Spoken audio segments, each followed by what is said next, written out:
Hello, this is Randy with Excel for Freelancers, and welcome to the Event and Ticket Manager. In this exclusive training, I'm going to show you how to create your own customized dynamic events, complete with custom seating charts, automated purchases, new purchases, printing tickets, and a whole lot more. It's going to be an incredible training. I hope you'll join us. I cannot wait.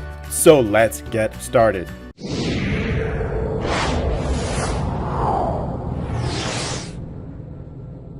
All right, thanks so much for joining me today. Today is the Event and Ticket Manager. This is an incredible training. I'm going to show you how to create your own event manager inside Excel and custom seating charts no matter what type of seating. I'm going to show you how to color custom those seats, create tickets, save purchases.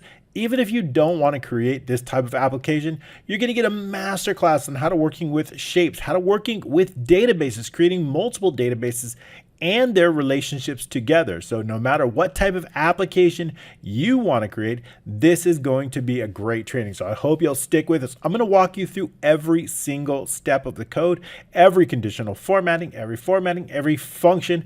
It's going to be all laid out in the next hour or two. So we're going to get started right away. But before we do that, I want to make sure that you get our trainings every week. They are absolutely free. I'm going to teach you how to create these incredible applications with Excel. I'll make sure you get these trainings each and every week. To do that, all you need to do is just download this workbook, absolutely free, using your email or Facebook Messenger, and we're going to get that sent over to you right away. Also, if you like these workbooks, I've got a template workbook of over 200 workbooks for you, and that's just $77. It's a complete package. I think you'll really love it. That will help us out tremendously. We also got a brand new Patreon platform. In Patreon, every single week, I add on to these trainings. Whatever feature you want added, you may want me to fix something or focus on an area, I add that on Patreon. Of course, all the resources that come with this, pictures, icons, I'm including that in our Patreon along with a whole lot more, including PDF codebooks. And that's a great way to see your application in the code in a fully organized, colorized index manager and a PDF codebook. All right, let's get started on this training. I'm going to go ahead and explain an overview of what we got going on, and then we're going to get down into it. So let's go ahead. So basically what we have is a list of events. We can hide those events or we can show those events. So every new event we create, we can show that. We can include past events or we can include just future events. So I've got a lot to show you. And also what we have here is an event summary, right? What is the ticket? What tickets were booked in that? We can see all the guests who booked it, what tickets they purchased. We can get an information about the event name, the location, the date, and the time of the event. Also, we notice how many seats were sold, of course, and all the seats available. We'll be updating that live. And also, we have information on a ticket. So when we select a specific ticket, we know who it was sold to, if they have a phone number or something. Like, let's take a look here. We got some more details on here. We can also know their phone number, email information, and the tickets they sold. All we need to do is click on one and add those tickets if we want to add. And then we're going to save the purchase. That lets us save it and everything gets updated. When a ticket is booked, it is automatically blocked out. Those colors are fully customizable. We can also create new events. If we decide we want to add a new event, all we do is just click Add Event. When we edit, now we're in a fully customizable edit. We can add an event name. Let's just say we want to add Spider-Man, another version of it. And we also want to put it on, let's say, 1/22, whatever day we want. And then let's say 10 p.m. Of course, this can work for any type of event, even bus tickets or something like that. What the location of that. And then we can decide, what about the number of rows? We want to create that. So we put on a date on that and a time of that. So maybe we want 10 p.m. So we can create brand new events very, very easily. So we drop down here, select the time here, and then we want to, let's say we want the number of rows. We want to create those rows. We want to create a custom grid so that we can create those events and use those for our seats, and then a duration here. So we can set that up. We generate the seats on that. It's going to automatically generate a seat of grids, right? And now what we want to do is, now our seating chart may not look exactly like this. Maybe these upper left, or maybe there's some rows that the seats are not used. Maybe there's no seat here, so we can make that hidden. Maybe on this side, we want to do the same thing. We can make that hidden. That allows us to create a fully customizable. Then what we do is we just save that event, and then it's fully saved. Once we hide those details, we're now ready to book tickets inside this event. All we need to do is just put in a guest name, phone, or email if it's necessary, a seat, and then all we need to do is just simply select the seats that we want to be added. So we want to add a block of seats. If we want to remove one, all we need to do is just remove it, and it's going to go back to white. Colors are fully customizable. Save that purchase. It is now saved. So when we select another event and we go back to that one, we see all the seats that were booked. We can drill down on that specific ticket details. Just like that, very easily. We can also loop through the tickets. We can print individual tickets. We have different seat assignments that we can use along with a seat. So we've got the seat, just fix that, the theater, the location that it's at, and a barcode that's going to allow us to scan it. So we can print these tickets. We can print a selected ticket, or we can print all the tickets. It'll loop through all the tickets. So this would be a great masterclass on how to create events, work with shapes, create different codes and formulas. So we've got everything packed into one training. So we're going to get started right away. Let's take a look inside the admin screen and see what kind of customization we can add to this. So we're going to take a look. We've got a inside a location, we've got dynamic rooms and locations. So any type of room or location that you want, it's going to be a named range dynamic. We've also got some seating defaults. Now the really cool thing is if we take a look back inside the events, we see seat B4, C4, right? So we have specific seats. So what we can do is this would be seat A2. This hidden one is A1, right? If we were to go ahead and unhide it, we could edit it. A1 on the upper left, and then A2, A3. So A is the first row, B is the second row, and then it calls. So, but that type of naming, right, is dynamic, and the user can decide on that based on their current room. So we could say, okay, well, I want the rows to be alphabetical, and I want the columns to be numerical, and then I want the row order from top to bottom. The row order, right? Our row order is going to be ascending, right? So we want it from lowest to highest, and then we also want the column order, left to right, to be from ascending. So that allows the user to completely customize their events as far as the naming is concerned, whether it's A1, and that we use that. We've also got the occupied seat color. When a seat becomes occupied, we can set a seat color. We can then set a color using this really cool. So if I were to change that occupied seat color and go back to events here, all we need to just load that event again, and you're going to see that now that's yellow. So we can fully change that using this really cool pop-up. Okay, so I've used a dark red. It's good with the theme. When we're creating a brand new event, what is that initial seat open color? I've set it to white. So what are we going to set that color to white? And also the selected color here we've got here in yellow. What is that selected? If I select a specific seat, I want to know what color this is going to be used. But if we're editing a specific, let's go ahead and into the edit. We want to edit event and we want to select a seat. I want to know what color that is. What color did we select here? So that's going to be really important. We want to know what selected seat. Why do we want to do this? We may want to change it, right? We can also set up colors based on a seat type, right? So if I have a standard, maybe I want standard in white. A front row, I want to give it a color. If I want to change the front row to a darker color, I can do that. Or I want to change it to purple if I want to. I can do that. So then if I decide to select a seat, I don't want to change that seat type, and I'm going to change it to front row, I want that color to be changed. This way we can color code a specific color, or we can actually set a color here. So there's many options here. I'm going to move that to the top. Notice this color palette will be taking care of that. Notice it's behind it. We need to set the Z order on that. Notice we don't want it behind. So make sure when we get to that part of the code, we'll set the Z order. That's going to move that on top, and I'll show you how that's done. Okay, so we can set the colors. Realize there's lots of custom ways to customize this, and that's really great because it's going to give you a really great lesson on how to work with colors, how to work with shapes, how to set defaults, and all kinds of that. We also want a default ticket type for new events. What ticket type do we have? A purchase status. What is the status of the purchase of those tickets? Seat types. We need to set a default seat type, so we can set that default to anything we want. And we've got, of course, ticket prices based on that. And that's important because if I decide we have a specific event and we're going to hide those details, we're going to go back into purchase, and I want to change it. I want to change a specific ticket to maybe a child ticket. That price needs to go down and change for that, right? So that's automatically, if I save that, and you see now we've got a brand new updated. So ticket prices can be based on the ticket type. And that's great. Okay, great. So we kind of understand that, how we've got ticket seat types, we've got ticket types, and then we just got some times and durations that are going to help us for the initial event. So that's really it for the admin. We'll be going over it as we go in the code. We'll be walking you through this again, especially this area here where we're going to be able to design that. I'll walk you through that. Events we were over. Now we need to keep those events. What type of event? When we edit event, we see each event contains a name, a location, date, time, duration, and the number of rows and cells. So we need to keep that. And that's going to be held inside our event database. We have a unique event ID. We have an event name.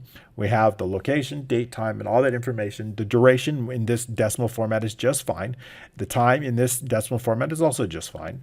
Number of rows and the number of columns. That's pretty much all. And what we want to do also, you notice now each event has a number of seats, right? So for this event, we need to track the seat ID, the type, whether it's visible or not, and what color it's been set to. So we need to know that. And so to do that, we need also an event seat database. And that's where it's kept right here. This is the event seat.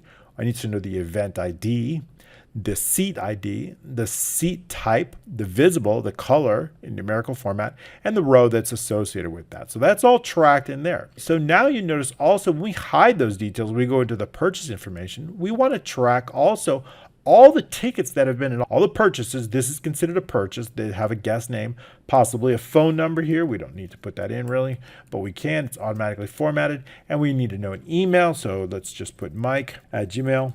Okay, so we got an email, and we can also save. I want to know how many tickets were sold. We're going to use a count A for that. I want to know the total of the tickets. If I decide to add a ticket, it's going to be added automatically. And I want to know the status of that. Now, when we save that, we need to make sure that that initial information, the guest phone and email, is all saved into a database. And that's going to be our purchase database right here. Now, our purchase database, we need to know the purchase ID, one unique ID for every single purchase. I also need to know what event it was associated based on a unique ID. Those are the same event IDs that are stored here, right? So the same event ID. We need to keep track of that. What I also want to know is I also want to know the purchase date. What date did they purchase? Who purchased it? Their phone number, email, the status. I also want to know the seat quantity. How many did they purchase? And I want to know the total. So all of that is super important because we're going to have to track. Now, that's going to help us for as far as the purchase, but we still need to know what seat was assigned, right? So if we take a look back on our seats, we see Mike purchased, but Mike purchased a lot of seats, right? I need to track what seats he purchased, which is the ID, what ticket type, and what was the amount. That's all going to be tracked inside our assigned seat database. So those are all the database. Each assigned seat, of course, it comes with a specific event. We have to know what event that was booked on. I also need to know what purchase ID. This is how we really handle multiple databases and how they interconnect together. And so that's really important, of course, and also how they interact together. I need to know the seat ID, the seat type, the guest, the ticket type, the amount, and then a row that's associated. This is the row of the database. That's it. That's all that makes up our fundamental of our application. Okay, so we've got all that going on here. And so what I want to do is I want to share with you the overview of the basics. So we have some things going on. Of course, we have a button set and some icons here. That's pretty much it. It's relatively standard as far as what you see on the screen, but there are a lot of things that are going on, and I'm going to walk you through. Now that we've been through an overview, I want to go into the individuals. So every time we create a new event, that event name gets here. When I select on it, I want that event to load along with all of the assigned seat details, and I want it color coordinated. If I decide I want to change a seat type or change some things about an event, I would then edit that event.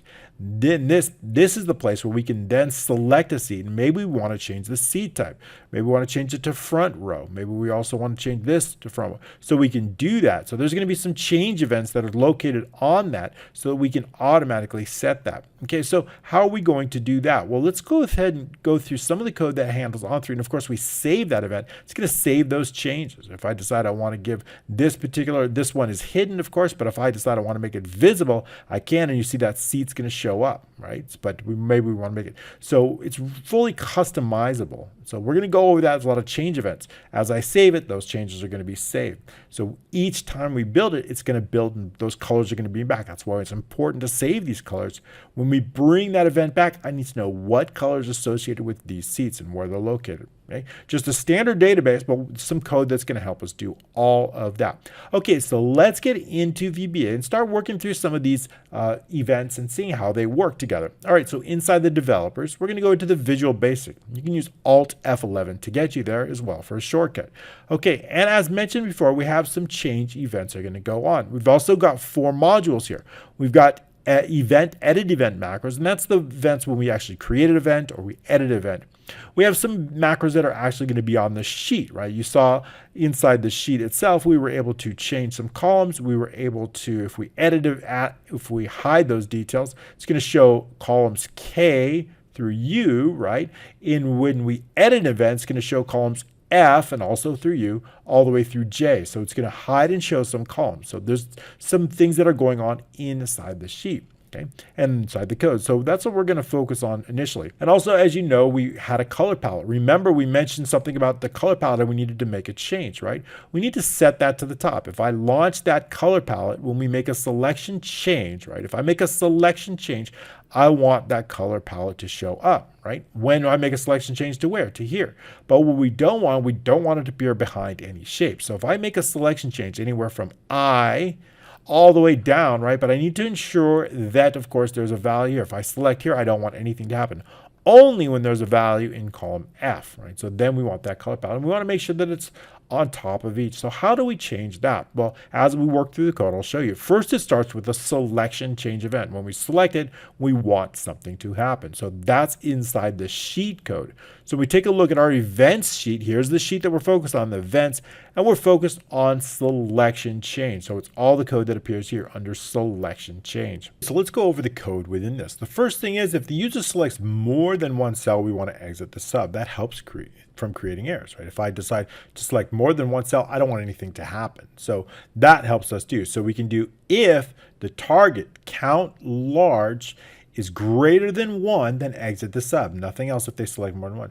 Also, if the user makes any selection at all, and that color palette, that's the shape. It's called that group of all those shapes is called color palette. Here we can take a look at the name called color palette. If it's visible, I want it to be hidden. So if it's visible, that means it's automatically going to be hidden, but only if it is visible. We can use if shapes color palette visible equals true, then shapes color palette, then just hide it.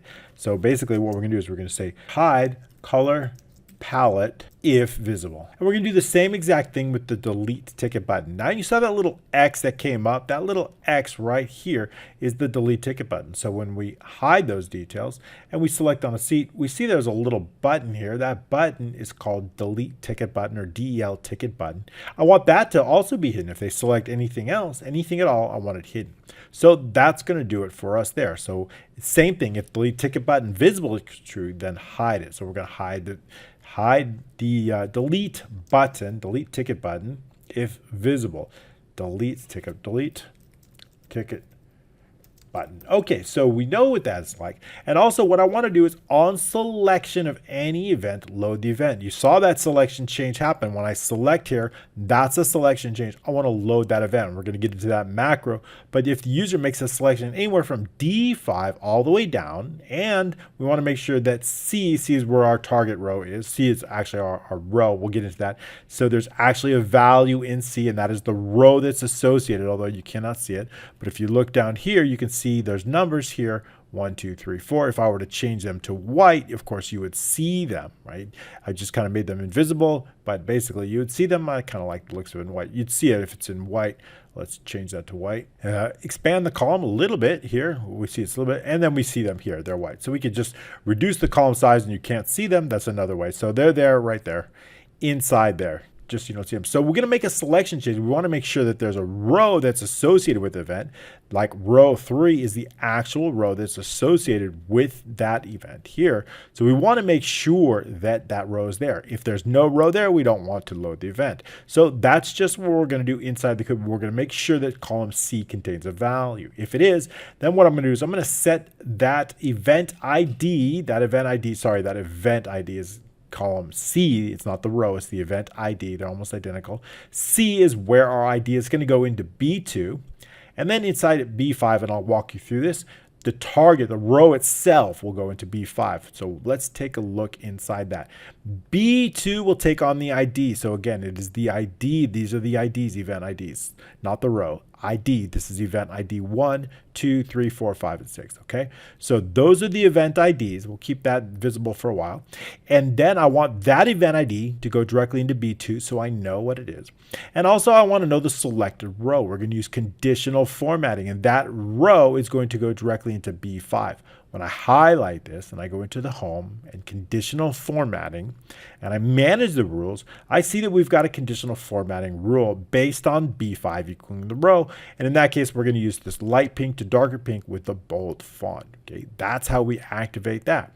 All right, so we understand that, but I also want to know what row is the event associated. That row is going to be based on a named range called event ID. It is a dynamic named range based on the event ID here. So when we go into the formulas, name manager, and event ID, we're going to use an offset formula to track that. I use offsets almost always. We're going to start it off at A3. We're using that row number. I want that row because if there's no data, it's going to create an error, but not if I use that header row. But of course, we're going to actually start offset from that, which is one row down. I want to start out. And then we're going to count everyone, including the header. We're going to count everything.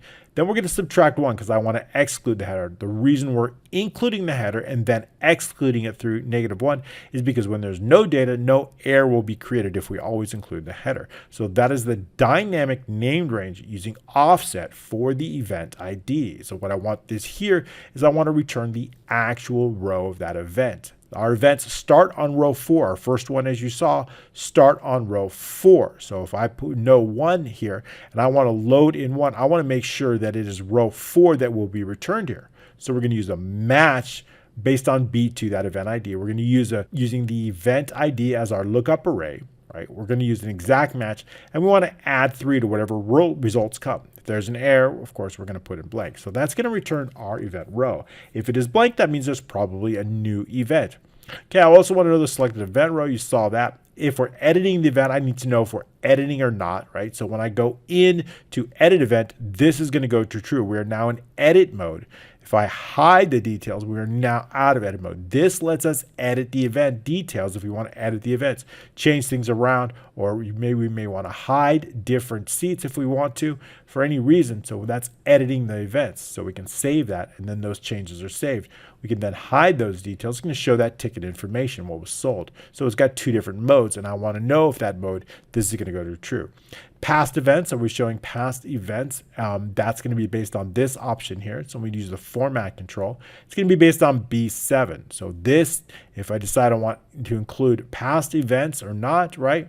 I don't want to include past events. So this way, this is the only event that's scheduled for the future. This is the only event, October 22nd, based on the year. So we want to make sure that that date is there. And I'll go ahead and set a year onto this, right? So we want to make sure, let's go ahead and format that so we can see it, then I'll increase it. Because I also want to know the year of that in case we have the wrong year. It's important. We'll go into the custom and then just select the short date for that. Notice that that is, we'll explain that column a little bit. That is 2022, so that is in the future. But for now on, we'll show the past events for our purposes' sake. So that's, of course, going to be based on B7. I want to know the selected seat. If I decide to select a seat, I want to know that. That's going to be here inside B8. I think we can probably remove that. I may not need that. I also want to know the seat ID, right? Now, if we take a look inside this ticket, we've got a barcode, and that's going to be based on B9. Now, I'm using the code free 3 of 9. If you don't have this barcode, I will include it inside the resources for our Patreon members, along with all the icons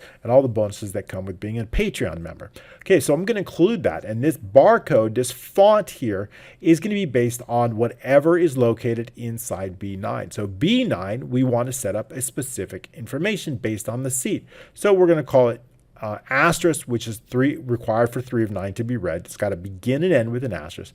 Then we're going to call it seat, all in capital letters, an underscore, and whatever's located in B15.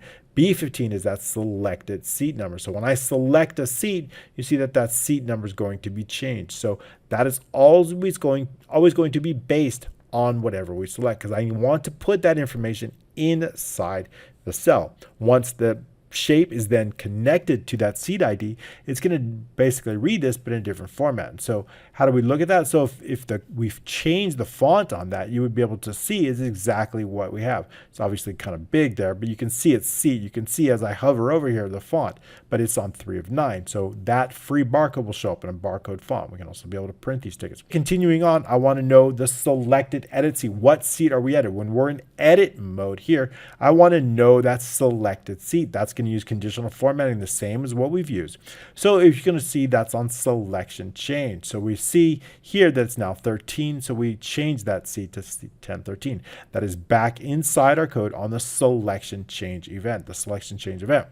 Okay, so once we do that, we get that selected row, then we're going to run the macro called load event. There's a macro that runs that. We're going to be going over that macro shortly. Continuing on with our code, we saw some other selection changes, and we saw this one. If we make a change from I11 through I1000, nothing, and F doesn't equal target row, then show the color palette. Let's walk through that. Remember, we're focused on column I. Column I is located right here. If I make a selection to column I, and column F is not empty, then I want to show that color palette.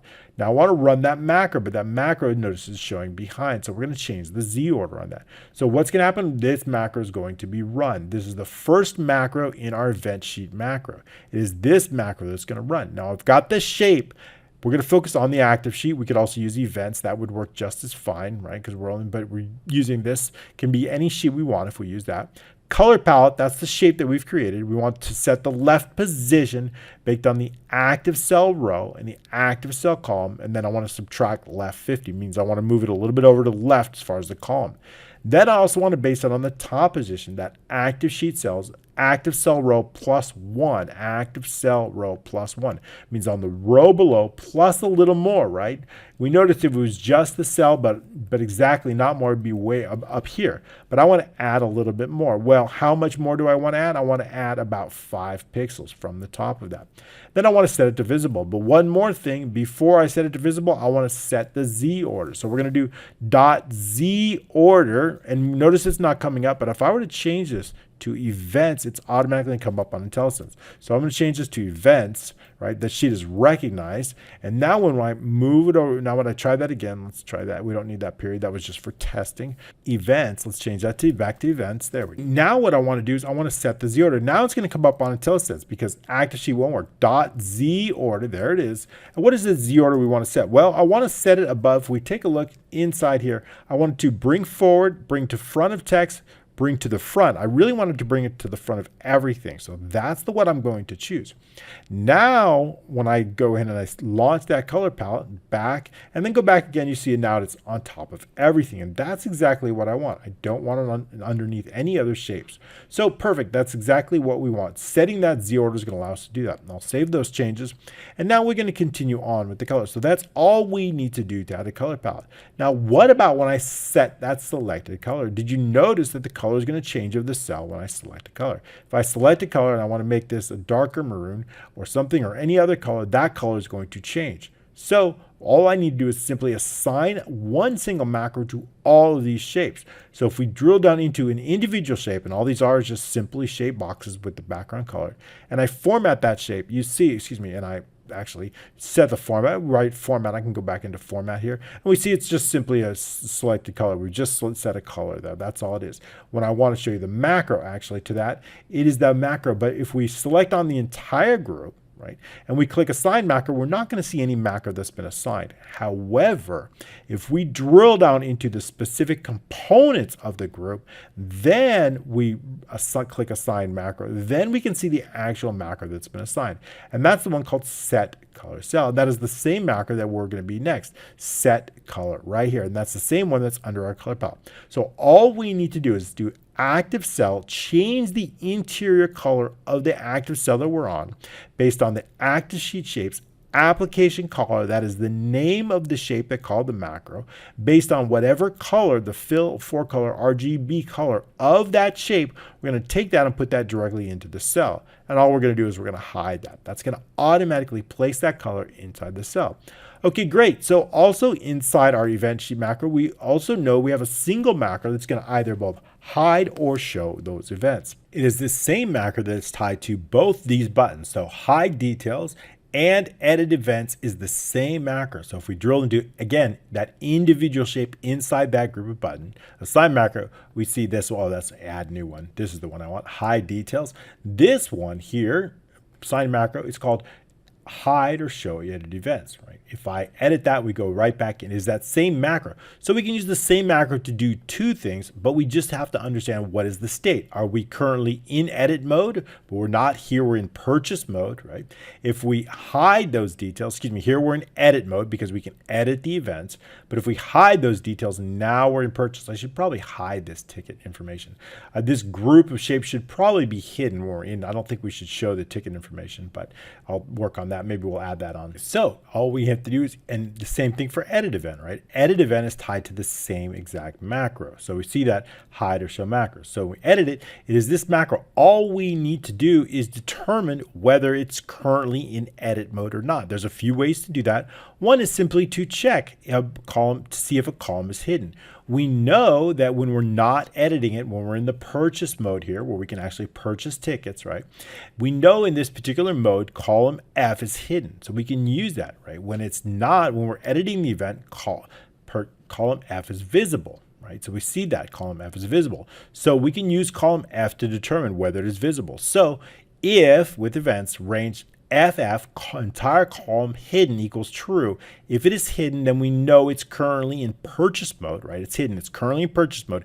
If it is currently in purchase mode, then we want it to go in edit mode. We want to be able to edit events. This way we can show a lot of information on a screen, but condense it down using hidden columns. So then we want to show the edit. Else, then we want to hide the events. So with that, we don't need this. I didn't use that anymore.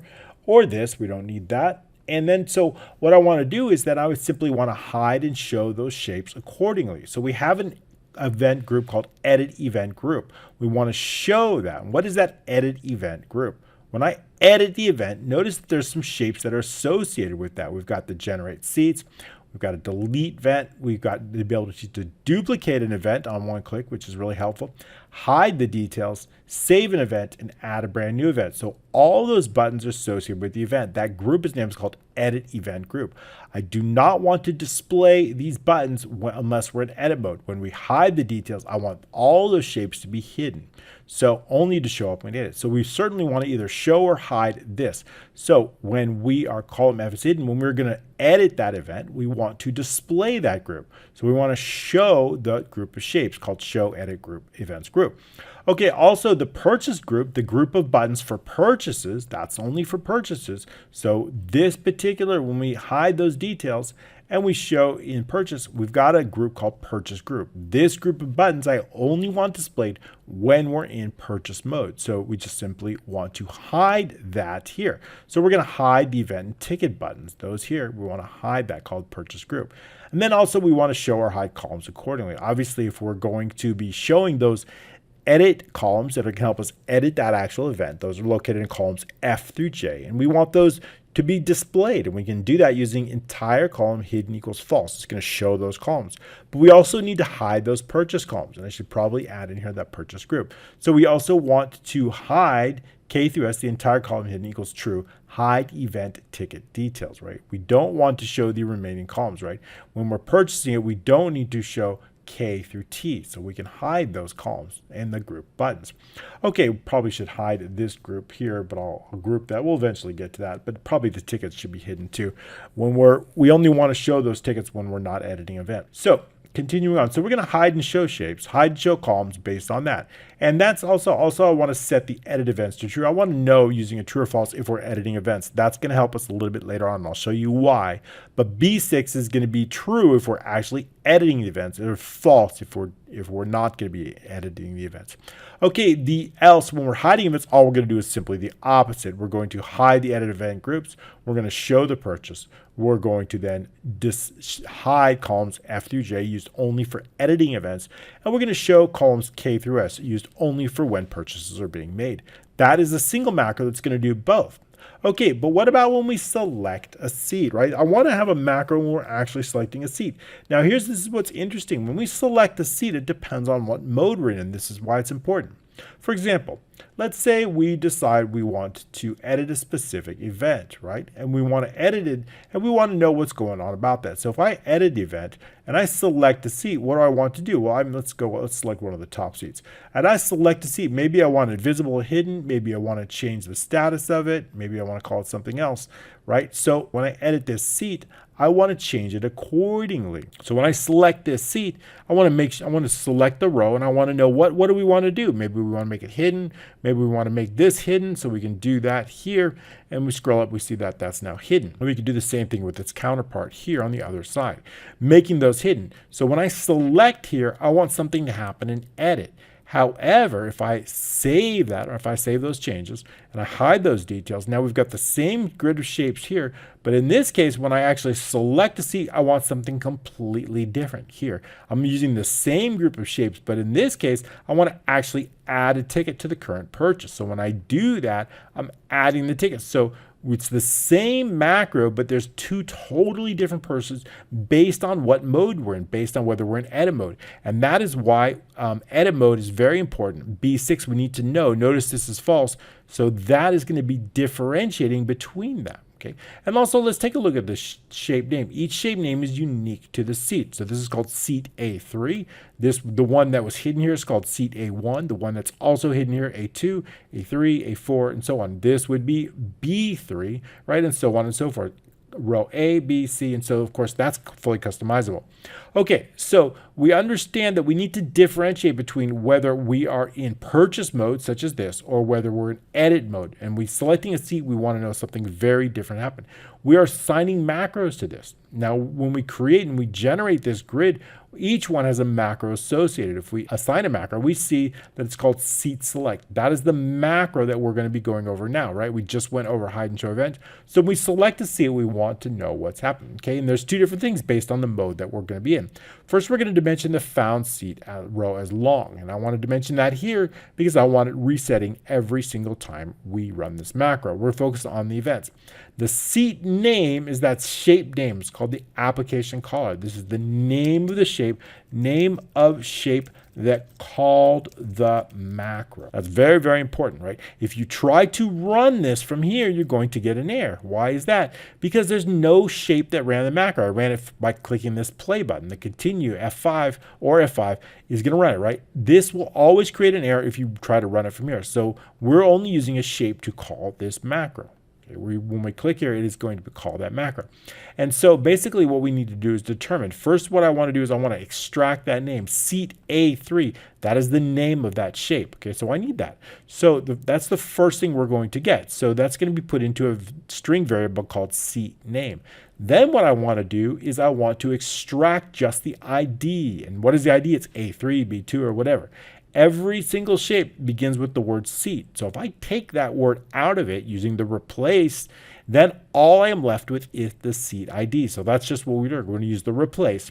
We're going to take the seat name. We're going to look for the word seat, and we're going to replace it with nothing. That will leave us with the seat ID. Once we have the seat name and seat ID independent, we can then work with it.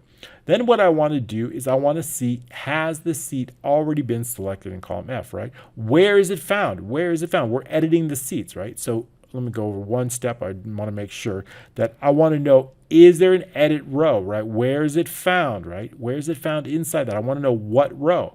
So how do we know? What we're going to do is we've got the seat ID now, but what I want to do is I want to look to find what row is it.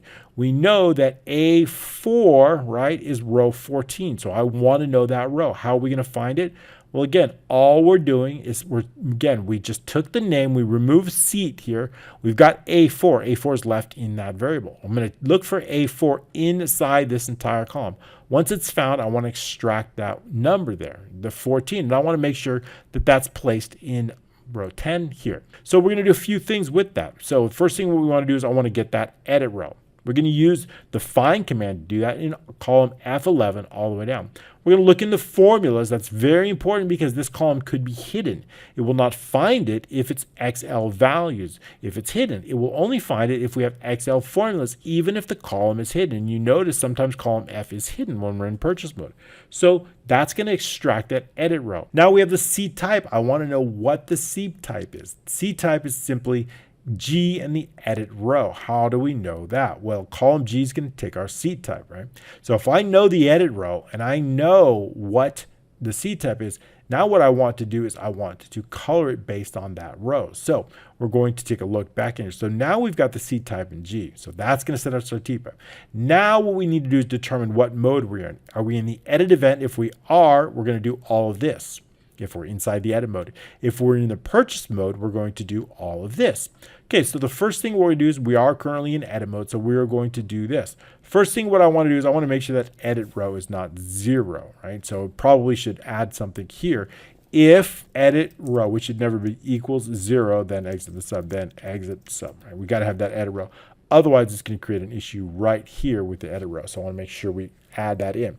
Okay, saving our work. Now what we're going to do is we're going to make sure that we set the color. So we know that we want to select it. The first thing I want to do is I want to select it. And when I do that, that selection change event is going to fire automatically. As soon as I click on here, that selection change is going to select whatever. So when I select something, notice it creates an event here. Okay, so how do we do that? That's on selection change, right? As soon as we make a selection of anywhere from F to H, something's going to happen, right? So the first thing is that's going to select. When we select that, what's going to happen? We go into events and we take a look here, continuing our code here. If the user makes a selection of a seat, if the selection of F11 through R is nothing and range F in the target row does not equal empty, right, then we need to do some things. B10, as mentioned before, is going to take on our target row. B10 will take on that row. Remember, it was 14. Again, we're going to extract the seat ID. I want to know what that seat ID is in here inside the code. F in the target row is going to get that seat ID, and the seat name is here. Okay, good. I'm jumping around a little bit, but purposely because I want you to see how these things trigger individually, right? We know, because we've got different things going on, right? We know that as soon as we make that selection change here, it's going to trigger that event, and then something else is going to happen, right? So we know it's just not going to continue with this macro right away, but something's going to happen when we select it. And when we make that selection change, it's automatically going to trigger this one right here, and then all of this is going to happen until we end if, right? So what else is going to continue to happen? Well, the first thing what I want to do is I want to color that, right? You notice that we have to color that. I want to color that cell here. Now I want to know that selected one's going to be orange. So how do we do that? Well, first of all, again, we're going to get the seat ID is based on column F. That seat ID, very important. And the seat name is simply this, the word seat. Now remember, we're putting it together. Previously, we took that seat name and we pulled the seat from the seat ID. Now I want to find that shape again, so I need to combine the seat and the seat ID with that into a string variable. Once I know that seat name, we can then work with that particular ring. What I want to do is change the selected shape based on the seat ID. That shape name there, I want to display it. So, and it's going to be based on the default color. So that means if I decide I want to change this to a different one, and then all of a sudden, when I make that change and make that select, I want to show up here. So how do we do that? Well, back inside the code, we're going to set the seat name here. And then all of a sudden, I want to set the seat color. If B11 does not equal empty, then reset the previous state. Basically, the important thing is, though, when I select something, if I select something else, I need to make sure that the one we selected previously goes back to its original color. So when we make a selection, I need to set that seat ID somewhere. What are we selecting there? I want to set it up. I want to know that last selected ID. I'm going to put that inside B11. So when I select something, I want to know what's in here. Then what I can do is I can check for shape 88, and I know what the previous one we selected, so that I can then color it back to its original color. So I know that it's going to be red now, but previously it was a light pink, so that it goes back to when I make a selection. So we need to set that, and I'm going to do that directly inside B11. So when we take a look at that, if B11 does not equal empty, right, I want to make sure I'm setting that previous ID. Then what I want to do is reset that color back to whatever it was. When we select it, it's going to color. When we select something else, we need to reset the color back to that shape. How do we know where that color is? I know that color based on this. So if I select this one, it goes to red. But when I select something else, I need to know what was it before. If I know the row that's associated, which is row 14, and that color is located directly here in I14, when I select something else, I know what color that set it back to, and it's located right here in this cell. That's why it's so important. So if I change it to green and I select it and I select something else, it's going to go back to green. Whatever the color is here, it is going to be set. We can set it back to our traditional red color here. So that's how we know. So that's why it's so important to place whatever shape we have inside B11 and then look inside B11. If it is not empty, then to color that back to its previous cell. We know it as long as we can find it. We know what the color is based on the I in the selected row. That's what we're going to do inside this part of the grid. The previous seat ID, we're going to put that into a variable, call it B11. Now the previous seat, this string variable, is going to be basically the word seat plus the ID. So that's going to give us it. That is the name of the shape. We know the name of the shape that needs to be colored back to what it was. But we need to extract the color. What row was it on? And we know it's column I, so we need to find it. Find what row. We know the ID. If we know the ID, all we need to do is find it. Where in column F is it located? What row is it? We're looking for A4 to be found. So if I know that A4 from B11, all I need to do is find out what row it is. And we're going to use the find command to do just that. So the previous seat row equals range F11 through all the column, almost the entire column. Previous seat there, right? That's what we're looking for, that previous seat. We're going to look in values and we're going to look in whole. And we want to extract the row number. If that's found, if it's not empty, right? I should probably wrap that in on air, go to next just in case it is. On air, go to next, right? Resume next. There we go. And on air, go to 0. I want to wrap that around because if it's not found, it could cause a bug. So if the previous seat row does not equal 0, then here's where we're going to shape. Then shapes, previous seat, we have the shape name. We're going to give it a fill of 4 color based on whatever is in I in the previous seat row. That's going to return the color back to the previous. Return shape color. So we've got to return. So now what I want to do is I want to set the previous. So that once we've set it, now what I want to do is I want to reset B11 to whatever we've just selected. That new shape is going to be based on that seat ID. Set the current. This should be current, right? This sets the current seat ID. Right, current seat ID. And now what I want to do is I want to color that current one with whatever is located in admin E10.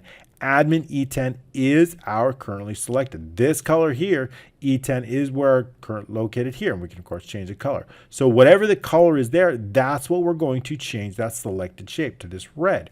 So we can do that with just this line of code. Here, shape seat number, fill full color, RGB equals admin E10 interior color.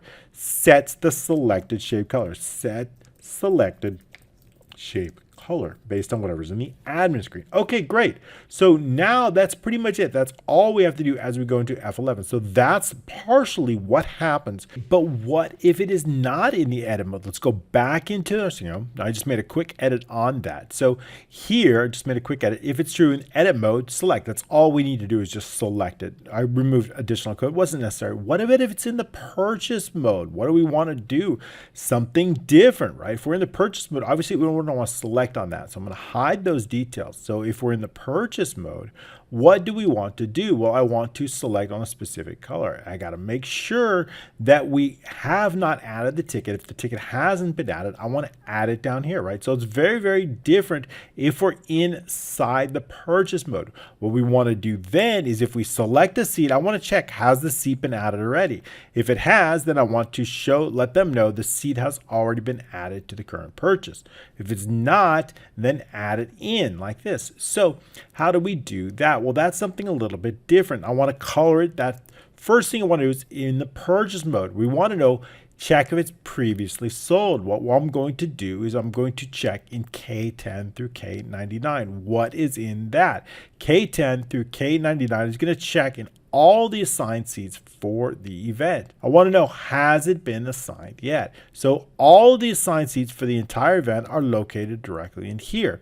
As soon as we add, if I have a specific purchase and I add one, let's say E1, and I save that purchase, it is that one that's now going to be added to the event. So notice it's now been added, right? So we can no longer, if I decide I want to select on it, right, it's going to let us know. Let's do E1, which is here. There we go. This seat has already been taken for the purchase amount. So what I want to do is I want to check to see if it's already been added. And to do that, we just run infer. So all we do is we run a find command. So the first thing what I want to do is I want to set the found seat row. This is a long variable. And it's going to be based on what is column K10 through all the way K999. What am I going to look for? I'm going to look for that seat ID. We've already defined the seat ID up here, right? And that seat ID is basically just the ID. I'm going to look in column K. I want to know if it's found. Values, XL row. That's going to get us that row. So we know if that row contains anything but 0, we know that it has been found. If found seat row does not equal 0, seat already booked. Okay, this seat has already been purchased for this event. Exit the sub. We don't want to go any further because it's already been purchased. Okay, what about check for an existing seat, right? I want to know if it's existing. Now we're going to look at somewhere different, right? Does it exist in this column, right? We know it's in, but what if I want to try to add the same seat to the same purchase? We can't allow that, right? We can't allow that. We also, this seat has already been purchased for this event, right? Or this. We have to know that it's already been purchased here. So we want to check that also in column P. All right, so we take a look at here to see if it's been added. We select it. It's going to let us add it. So we can keep adding as long as it hasn't been selected. So we do want to check on that column, and we can do that using the find, but this time we're going to use column P. So here we go. Column P, we're going to set the found row. On air zoom next, right? Well, we should probably, okay, so we can just set the found seat row equals 0. I want to reset that to 0. Reset it to 0. Okay, just to double check. I think that's better. Reset to 0. Okay, so we're resetting that. Now what we're going to do is we're going to look for it again. Found. Is it found? The seat ID. We're going to run that found, but this time we're going to use column P. If it does not equal 0, then the seat has already been added to the current purchase, right? Already been added. So then we're going to exit the sub. We know it's already been found, right? And we're going to let them know the seat's already been added to the current purchase. Okay, so again, that's what we do. We've got to check both the current purchase and the previously purchased from other customers. So when we try to add it, it won't let us, but adding a new one will be just fine. Okay, great. So we understand that. Now moving along inside the code, I also want to know the ticket row. What is the ticket row, right? The ticket row is going to be based on P. I want to, if we're adding a ticket, right? If we're going to add it, I need to know the first. Now that we've checked, it doesn't exist in the current event. It doesn't exist in the current purchase. I want to find the first available row and add it to that. Let's refresh this. Okay. So I want to add it to the first available row. In this case would be 18. So what is that first available row? We're going to use that ticket variable called ticket row, and that's going to be the first available one. First available row based on column P. I also want to set the add ticket to true, and this is important because we're going to make a different distinction. When I make a change here, I'm going to change it to child. I want that price to change based on the prices that we've set up here. So there's two different types of changes. However, when I make another change, like by adding a ticket here, this type of change, I don't want there to be any change in the ticket. I want to set it to the default ticket type based on that default. Here, we're going to use the first one as our default. Then what I want to do is I want to add it. So there's two different types of changes. The change where VBA adds a row, and the change where the user actually makes a change here to there. So those two types of changes we need to differentiate from. And so we need to know whether that ticket's being added. B23 is going to help us differentiate between that. So what we're going to do is we're going to set B23 to true when VBA is adding a brand new ticket. Then we're going to reset it to false. So first of all, we want to do in column P, we want that to take on the seat ID, right? I want to put that in column P. I also want to put the seat type, the ticket type, and the amount, and I want to put any row associated with it inside there. So to do that, what we need to do is we need to column P is going to take on that seat ID. Q is going to take on that seat type. The seat type, where did we get that from? Well, that's all the way up here based on G in the value, right? We've already set it up based on G. That's going to come directly from our edit event here, right? G, how do we know that? When we edit the event, we've already looked it up. We know what that seat type is. It's based on that original event details in column G. So I'm looking up the seat type. I'm going to take that seat type and I'm going to place it directly inside column Q from our original, right? So it's going to take it up, pull it there, right there. So that seat type is going to be placed directly inside here, right inside here in column Q. Now what I want to do is I want to know the default ticket type. What is that default ticket type? That's going to come directly from admin E11. It's that first available ticket, that first ticket that we placed directly inside the admin, located right here. That ticket type here, L5, is going to take on that ticket type. Next up, I want to know that default ticket type. That default ticket type is coming from E11 inside the admin. So let's take a look inside the admin screen and take a look inside E11. E11, this is the default ticket type. We can set any type of default we want.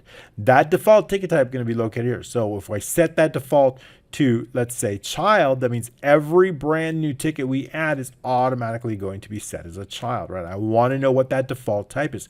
That is set directly inside E11. So we're going to extract that, and I'm going to place that directly inside here. Once it's been placed inside here, then all we need to do is add in the amount. Where's that amount going to come from? It's going to come from the price here. I need to know what rows are associated with that and extract that out. Okay, so how do we do that? Well, again, we're going to use the find command. And so what am I looking for? What am I want to find? I'm going to find basically whatever's in admin E11. What is that default type, right? We're looking at the default type here, and I'm going to look for that default type, and I want to know where it's found here. What row is it found? If it's found on row 6, then I want to return whatever's in row M. So we're going to do that with a single line of code. So we are going to say the S in the ticket row, that's where we're going to place that value directly inside S. Here's S. We're going to place that amount. And where are we going to find it? We are going to use the find command. We're going to look in column M, and we are going to find where's that, right? That end L5 through L34. We're going to look all the way through there, all the way through that. That's what I want to find inside our admin. So here inside admin, taking a look at L, starting at L5, all the way down to 34, we're going to look. I'm going to find child. I want to know where it's been placed. What row is it? And then what do I want to do? I want to return whatever's in M. That's why it starts out with M and, because we're returning M and what is the row? So here's the row where it's found, right? Let's highlight that. Here's the row where it's been found, starting right here and ending right here. So this section here is where we're going to actually find it, right? We're looking for E11. We're finding the row. When we return that row, we're going to add the value M and the row number value. That's going to be the default ticket type price. Okay, so that's how we do that. Then all we need to do is then set the filled color. And I want to know what filled color. Where's the filled color? When I select it, I want to know what occupied. What is that occupied color? That's located in E8. We're going to fill that shape here, that selected shape, with that fill color here. So we can do that using this. We already know that. So the shape seat name fill for color equals admin E8 interior color. That's going to set that filled seat color. Then all we need to do is just simply select P, and that's going to automatically select it. So that way the user can automatically select it. That is going to, when we do that, it's going to automatically add that X there, and then we can delete the rows associated if we want to using another macro. Okay, great. So we see the differences. So basically in this macro, it's twofold, right? One, when we're in edit mode, selecting a specific seat is going to select that row and go all the way down, right? That's only in the edit details. However, when we're in the purchase and we select it, it's going to check and it's going to add that seat to the bottom, but only if it's not found here and it's not currently found in the purchase order. And then we're going to select it, adding in the information here, setting it based on that default set. So we can set that back to, of course, adult, and it will set for any new. As soon as we add that, it's going to reset that back to that. And then what we can do is when we add that, it's going to set, now it's setting to adult. Okay, great. So we understand the selection change because that's a really important macro. It's twofold based on what mode we are in. Okay, let's continue on with the code. All right, so now what we have is we saw that, just saw that, how do we delete a ticket? Okay, so of course, the last thing in there is we just set B23 to false. We're no longer in. Okay, so ticket delete, that is the macro that's tied to this particular button here. This delete icon, if I delete it, I want to basically delete that current row, clear it out. And notice you're going to see some rows here. That's based on the database row. Let's color that in white. It's kind of hidden purposely because it's not We don't really want to see that, and I'll show you a trick. So here we have the database rows associated with that. So just so you, I just changed the color to white so we can see. So the same thing here, the database rows associated with that. We'll be getting to that momentarily. Okay, so when I select something, I want something to happen. I want this X to appear here when I make a selection change to P through S. That's based on the selection change event. So back into our sheet here, we have a selection change. When we select P10 through S10, we also want to make sure P contains a value. Then what I want to do is I want to put that target row, I want to put that row directly inside B22. That's going to trigger the conditional formatting. B22. So if we take a look at B22, we see that the row is changing, right? So that's going to trigger our conditional formatting. And I also want to display this little button here called delete ticket button. I want to display that here. So that's relatively easy. With shapes, delete ticket button, I want to place it in column T to the left, but a little bit over to the right. And I want to place it on the top position. And then I want to display it. That's going to display it.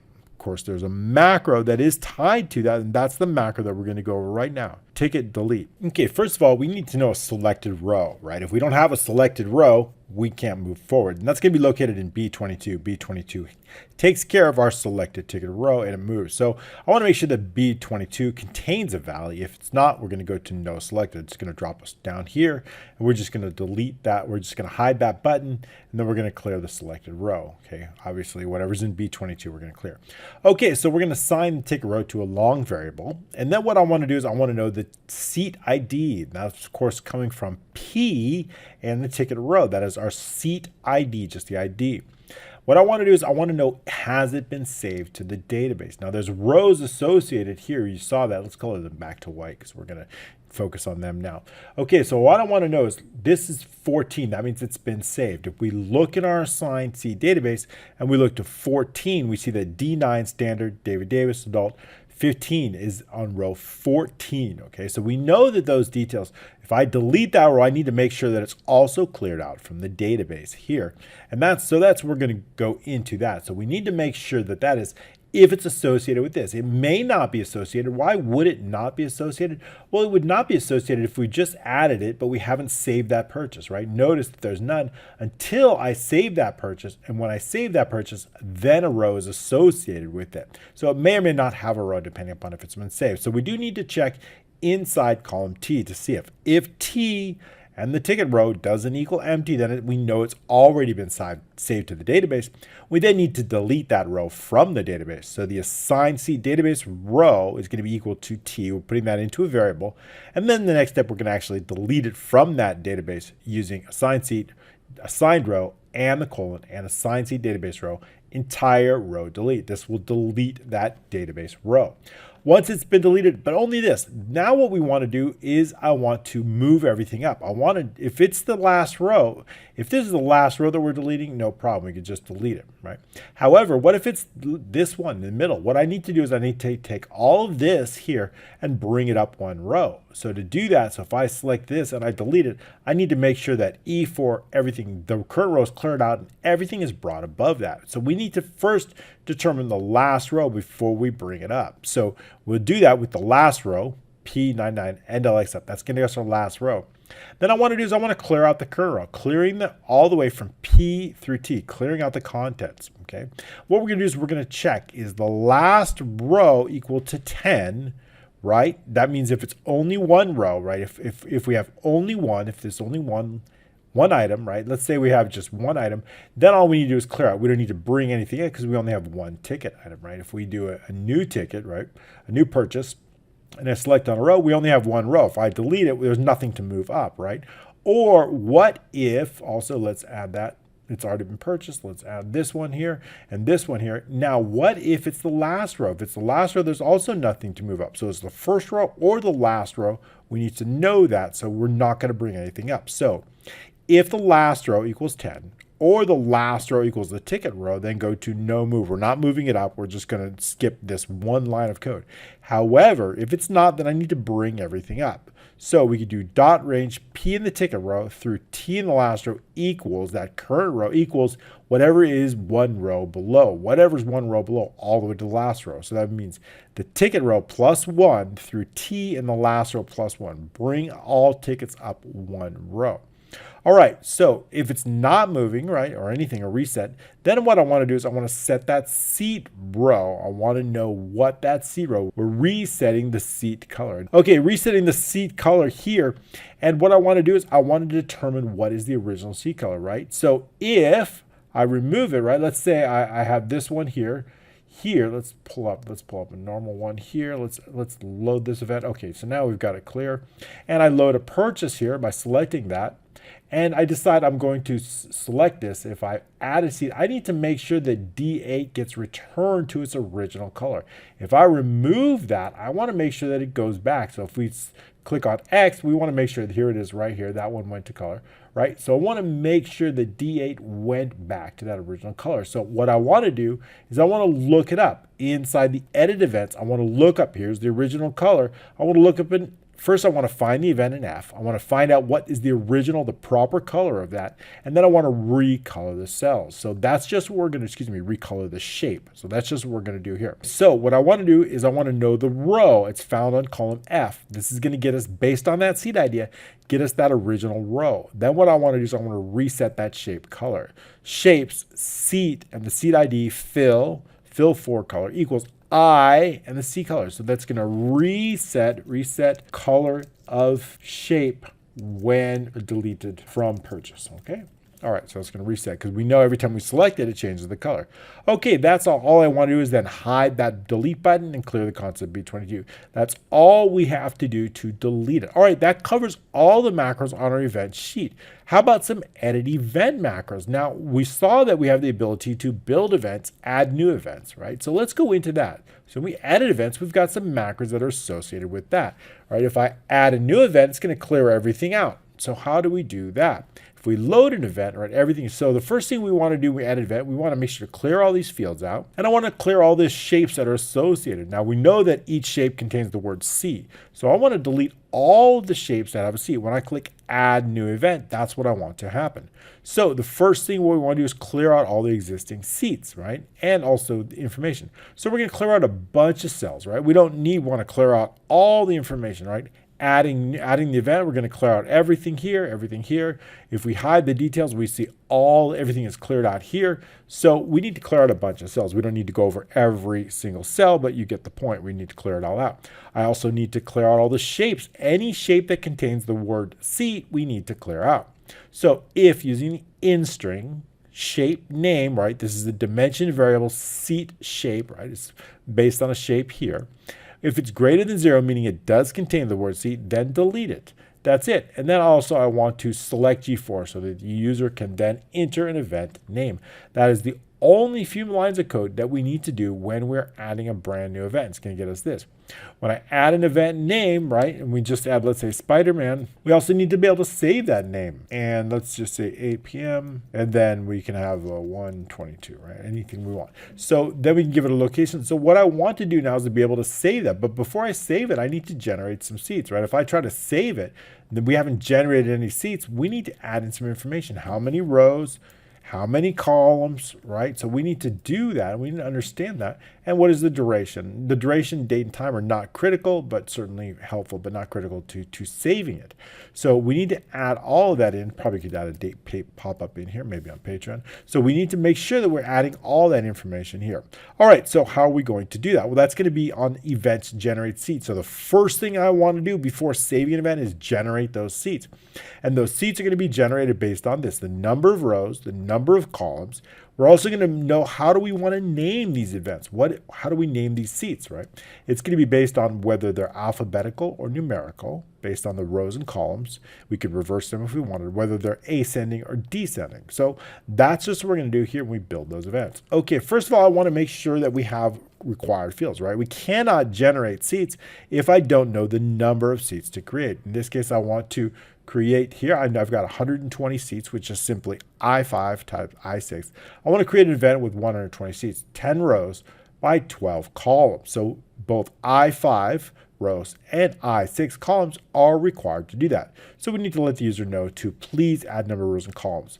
Also, we're ready to clear out the existing seats, right? If there's any seats that are currently there, I want to clear everything out. So we're going to clear out B10, F11, clearing the contents out. Now what I want to do is I want to clear any interior colors. This is very important, right? Because if I've got any colors in here that are associated, I want to make sure that those get cleared out too, so we can do that too, because those colors are going to be associated there. So we're clearing out all the information and all the colors that are associated with that here. Once we have that, color equals none, so there'll be no color on the interior of that.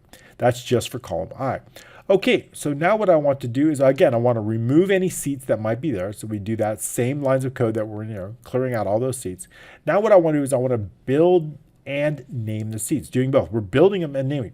We're going to set the rows, whether they're ascending or descending. So if the admin A6 equals ascending, then we're going to set the start row. We're ascending right from lowest to highest. We're going to set the start row basically being 1, right? Start row is ascending. It's going to grow. The rows are going to go from 1 to 10 or whatever, right? The end row is going to be based on whatever's in I5. It's our number of rows, right? Or it's our row limit based on here, I5. We're going to do something similar with column. Okay, and then what we want to do is we want to know it's going to row step 1, right? If we're starting at our last row and going to 1, then we would know our step row would be -1, right? So our step row 1, or -1. But in here, else, right? So this is ascending, but what if it's descending? So let's put that in here. Descending. Okay, descending, we're going to start row. Our start row is now E5. That is the highest row. And our end row is 1. And then we're going to step -1, right? We're going to go down as we loop. We're going down, down, down. Okay, so that's very important. We're going to do something very, very similar for columns. In this case, we're going to do ascending, right? Starting, if it's ascending, we're going to start our column at 1. Our last column is going to be I6. Our end column, we're going to step 1. However, if it is descending, what are we going to do? Just the opposite.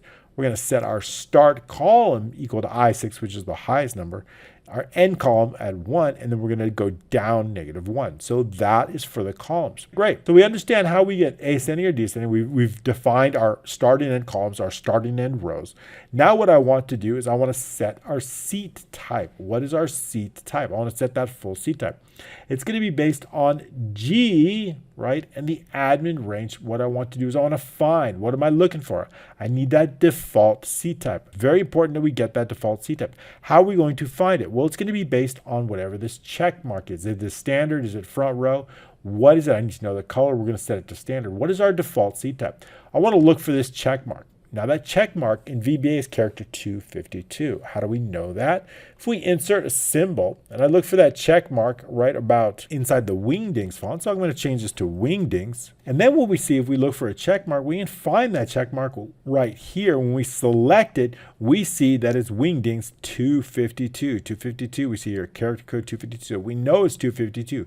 That can translate inside VBA. So how are we going to do that? Well, here we can just look for it. So what I'm going to do is I'm going to look for character 252. That's the same as the check mark. And I'm going to look inside column H5 all the way through H34.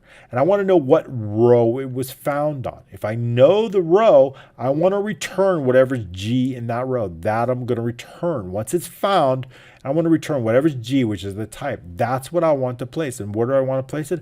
I want to place that inside a variable called seat type. All right, if seat type doesn't equal empty, right, because it has been found, then seat type equals to admin G5. Then the seat type equals admin G5 value equal to empty. Then we're going to set it to the default first one, the first one, right? The first one. What does that mean? That means if it's not found, right? If for some reason they had delete, then I'm just going to set it to whatever's in the first one. If it is found, then we're going to set it to whatever's else. We're going to set it to whatever's there.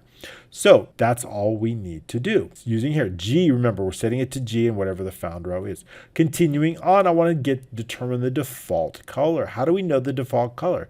Well, it's going to be based on whatever's in E9. We've already set that default color up directly inside our initial column here, E9. That's our color. We've set it to white. I want to know what the initial color is. Okay, once we have that, we put that into a variable, which is our default color. I'm going to set generate seats to true. I want B13 to go from true to false. That's going to differentiate so we know based on that if it's happening or not. When we're generating seats, we want to set something to true. That true is going to be set in B13. Generate seats. This is going to go from true to false. When I click this button, that's what's going to happen. So how do we generate those seats? Well, the first thing what we want to do is we want to know the initial edit row. Initial edit row is going to be 11. Why is that 11? Because I need to build those, right? As I add seats to this, I want all those seats to appear, and I need an initial row, which is 11. So we're adding that on here. So setting that up, I need to set an initial left position where our first shape is going to go and an initial top position, right? So I'm going to use here, this one, we're going to use T3. I believe it was it T3? That's what it was. U3, sorry, U3, one more over, right? So we want to then U3, that's the initial spot, right? Directly here inside U3, a little bit of a space. U3 is going to be where we want it to start. Then as we build, it's going to increment down or increment to the right. Okay, so, but those are our initial positions, the left and the top position based on U3. Okay, we're going to turn off application screen updating for the seat row. Now we're getting into our loop. Starting with rows and moving to columns. For the seat row equals our start row to the end row. And we're going to step it row step. Remember, this could be 1 or -1. If we're starting from a high going to low, it's going to be -1. However, if it's from low to high, it's going to be 1. We're going to do the same thing for the columns, right? We need to loop through the columns. Our seat column is going to equal to start column to the end column, step, the column step. Again, the column step is also 1 or -1. Step here. Now what we're going to do is we're going to set the seat name. The seat name is equal to the seat, right? It's going to start out with that, but we need to add on to that. But now what I need to know is, are we going to be doing alphabetically or not, right? So how are we going to be naming it? It's going to be J1, 1J, JJ, AJ, or whatever, right? It's going to be based on this, right? Our E, we need to know our rows. Is our rows alphabetical or numerical?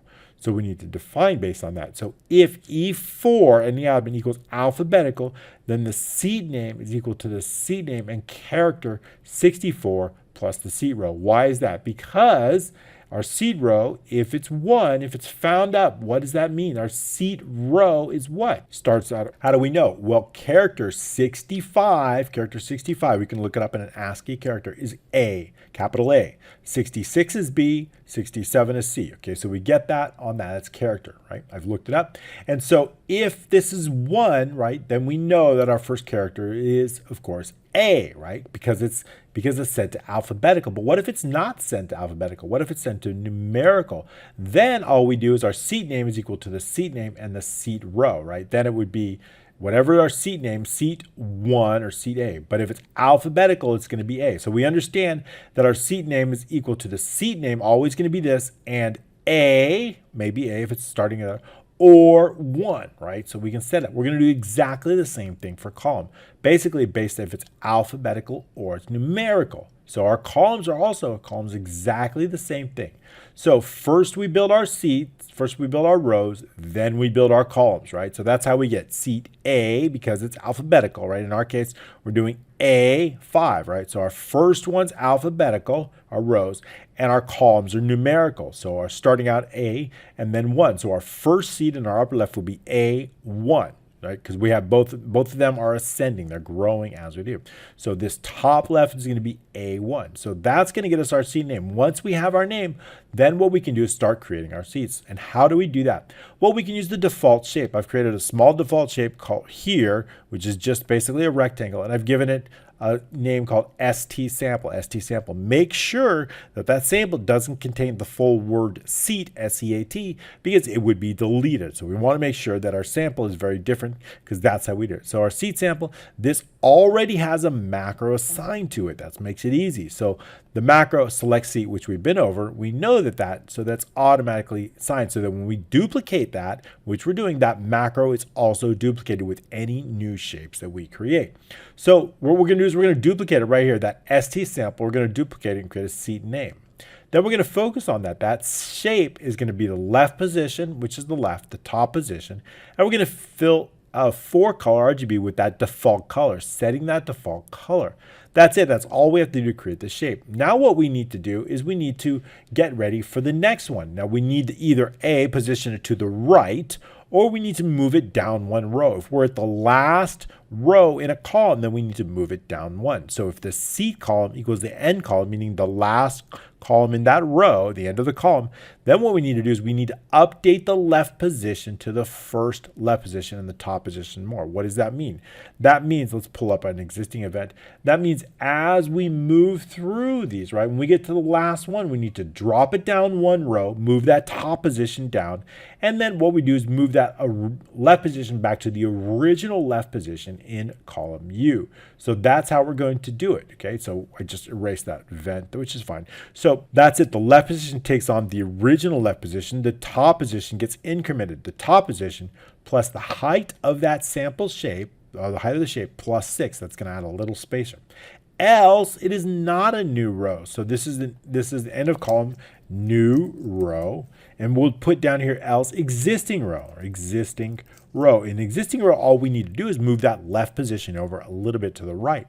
So the left position plus the width of the current shape plus 6 is going to update the left position. So this gets it ready to place the next shape. But now what we need to do, we've placed the shape exactly where we want it. But now what I want to do is I want to add some details for that, right? I want to add those shapes. Starting here and adding, I want to add the seat ID, the type, the visibility, and the color. And I want to add all of that right here. Okay, so to do that, what we need to do is we're going to set that empty. So right, add seat details, new events only, right? These are only for new events. We're generating seats based on new events. If B3 equals empty, this is where it's so important. B3, how do we know B3? B3 is our row for the event, right? If I'm using here based on the match. If we have a new event, B3 is going to be empty because there's nothing in event 2. So I want to ensure if B3 is empty, only want to create this list only if we have an empty, right? Because they haven't been created before.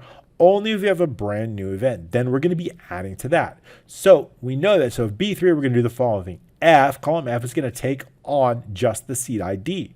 So I've got the seat name. So all I need to do is simply extract that here, taking the word seat out of it and simply adding the seat ID. So we're removing it, and whatever's left of that is our seat ID. In column G, I want to set that default type. Our seat type is going to take on 12B. I want to set an initial visibility to visible for the seat, and then the user can then make it hidden if they want. And I want to set that color in column I to the default color. It sets that initial color. And also what I want to do is color that interior color that. You could just as easily put in the number as a value. That would work too. Then what we want to do is we want to increment that edit row down. So it's going to add it for every single step. We're going to do close our loop for our columns, close our loop for our rows, and continue to do that. Once we're done, B13 is going to go back to false. We're generating seats, setting it back to false, and updating the application too. Okay, so let's see how that works once again. So with our new event, right, we could just put in any name we want. I'm not going to put in the details for our purposes. We're going to put in 12 rows, 10 columns, duration time we can leave out. We're generating those seats. It's going to automatically generate those seats. We've got the number of columns. We've got the number of rows. So we're completely set up just that. And if we want to hide a row, all I need to do is just change this to hidden and it'll change. Okay, great. So we don't need to save that, or we could, if we save that event, what it's going to do is I'll show you that. It's going to then associate a row. It's going to then save that, creating a message, and it's automatically going to be saved. And of course, if we decide we're going to change it to, we can change the colors here based on that. All right, so continuing on, I know this is a massive application. It took me a few days to create. All right, so saving is the next one, right? That's just what I did, saving that event. With saving that event, I want to do two things when I save that event. I want to save that information that we put up here inside our event database here. And I want to save all those seats created inside this database here. So how are we going to do that? Well, the first thing we want to do is we want to make sure that we cover for required fields, right? I want to make sure that there's an event name. That's really important, right? Without a name, we can't even select it here on our list. So check in to make sure that we have an event name. So inside the events, right, check for required fields. And also, we've got to make sure that there's a few things. So let's take a look inside B14, right? Now, B14, what I'm going to do is I'm going to require not only event names, but I want to make sure that we also have number of rows and columns. That's just kind of critical, especially for generating. So I'm going to check to make sure that not only G for the name, plus we want to make sure that I5, and I want to make sure that I6 all have values. So if I take a look inside our required fields, I want to make sure that this is 3. We're going to use count A, G4, I5, and I6.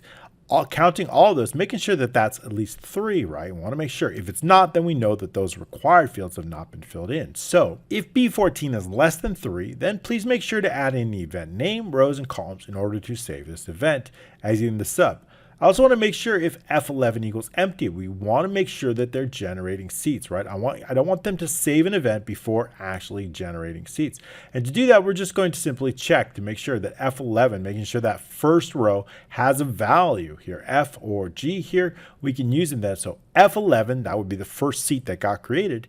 If that is empty, then we know they have not generated any seats. So we need to then exit the sub. Let the user know that they need to generate those. Once that is done, we need to determine, is it a new event or is it an existing event? B3 is going to tell us that. B3, that event row, if this is blank, we know because there's no ID here, then we know it is a new event. So we can either get a new event row. Event row would be the first available row here. I also have to get the new event ID. We're going to use that next event ID if it's a row. We're going to use the max formula. The max is going to get the maximum of all the existing event IDs, and we're going to add 1. If there's no data at all, we're going to default to 1. That's going to be there an error, so it'll default to 1.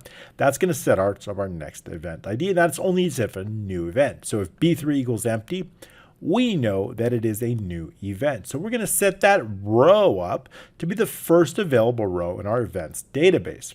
And then what we're going to do is we're going to set B2 to B4. B4 is using that max formula, getting us that next event ID. We're going to place that inside B2. Then inside our event database, I want to place that brand new event ID inside column A. Those 3 lines of code we're going to do only for new events. If it's an existing event, we can simply extract that event row from B3. That's all we need to do between the new events and the existing events. However, everything else, what we'll do is based on our events, existing or new. First, we're going to turn off screen updating. We're also going to turn calculation to manual. That's going to help speed things up. What I'm going to do is I'm going to run event column. So for event column equals 2 to 8. And what is this going to do? Well, what this is going to do is going to use data mapping. So what I want to do is I want to simply look in G4. I'm going to place that name. Look in G5 and place whatever's there inside whatever row. Extracting all these details in from here, from this sheet here, and putting them directly inside the associated row here. That's all we need to do using data mapping. I've got entire videos dedicated to just that. Okay, so we're going to use data mapping to do just that. That's going to save it. So our event database, that event row, that event column, as we loop through the columns, can take on whatever is in that range here. Now what we want to do is that saves all of our main data information inside our event database, but I've also got to save that seat data inside our seat database. I've got to save all of that, and we need to know if it's been saved or not. Now there's individual rows. Those rows are going to be located in column AA. Actually, we use column AA all the way over here. You can't even see it here because I put it in a dark color, but AA in this case we're going to use. So I'm going to set that to white. Column AA, I'm going to look in column AA. If there is a row that's associated, that is the database row that's associated. So if we look into row 219, we will going to find this information there. So going into that, going down to row 219, whoa, we got a lot of rows. Let's just take a look. A219, right? That's going to notice our shares. So our information, so in here we have event, we have our seat, our standard type, whether it's hidden or show, and that's going to be row 219. So that's all going to be saved here. So we want to know that, and we want to know if it's been saved inside the database or not. So if there's a value in AA, it's going to tell us that we have them. Okay, so that's where we're going to keep it. So here's what we're going to do inside the code. I'm going to take a look inside. For running our loop, we're going to get that last seat row based on column F. We're going to run that loop. The seat row is going to be 11 to the last seat row. If AA equals empty, we know has not been saved to database. So we need to give it a brand new row. So that seat database row is going to be equal to the first available value inside the seat database, right? Going to give it that first available row. Inside our column A of that database, we're going to place whatever's in B2. I want that event ID to be placed in column A. I also want to take that brand new row and I'm going to place it in column AA. Okay, that's going to ensure that it has been saved. If it already has been saved, previously saved here, previously saved. If it hasn't been saved, all we need to do is extract that database row from AA. Now all we need to do is just save the individual fields to that database. Inside column B is going to take on that seat ID from F. Seat type is going to be taken from directly column G and placed in column B of our C of our database.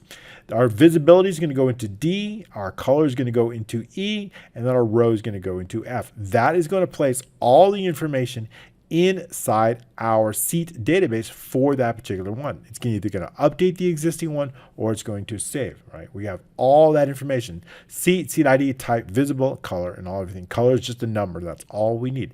Okay, so that's going to save all this information to the database, okay? Once we have that, we just loop through that. Then what I want to do is I want to load the events, right? If I've just saved it, whether I'm changing a name or updating it, I want that event to load. So I'm going to run a macro that's going to load this list. Right, so if I add a new event, it's going to add automatically to that and reload this list. We'll be going over that macro shortly. Then all I want is, of course, turn on application screen updating and turn calculations back to automatic. And we want to run this fade out message, this saved fade out message. You saw that shape show up just temporarily.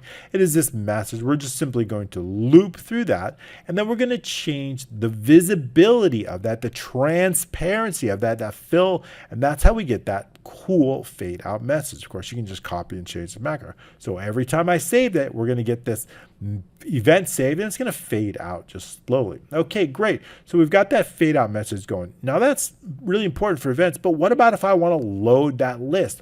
Events load list. Remember, this is the macro that we're running right here. Events load list. It's going to load that list of events, right? And of course, it's going to be based on two things, right?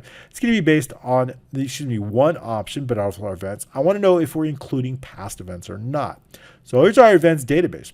What I want to do is I want to run a particular macro that's going to run an advanced filter. It's going to be based on a criteria on the date and there. So if I create an event here and I'm not including past events, then I only want to filter those dates greater than or equal to the current date. This is the numerical form of the current date, which is the time of this recording is February 5th, 2022. So we can use this formula. If events B7, this was where our option is located, linked to B7, equals true, then we're just simply going to put does not equal. It means we want to show all events before and after the current date.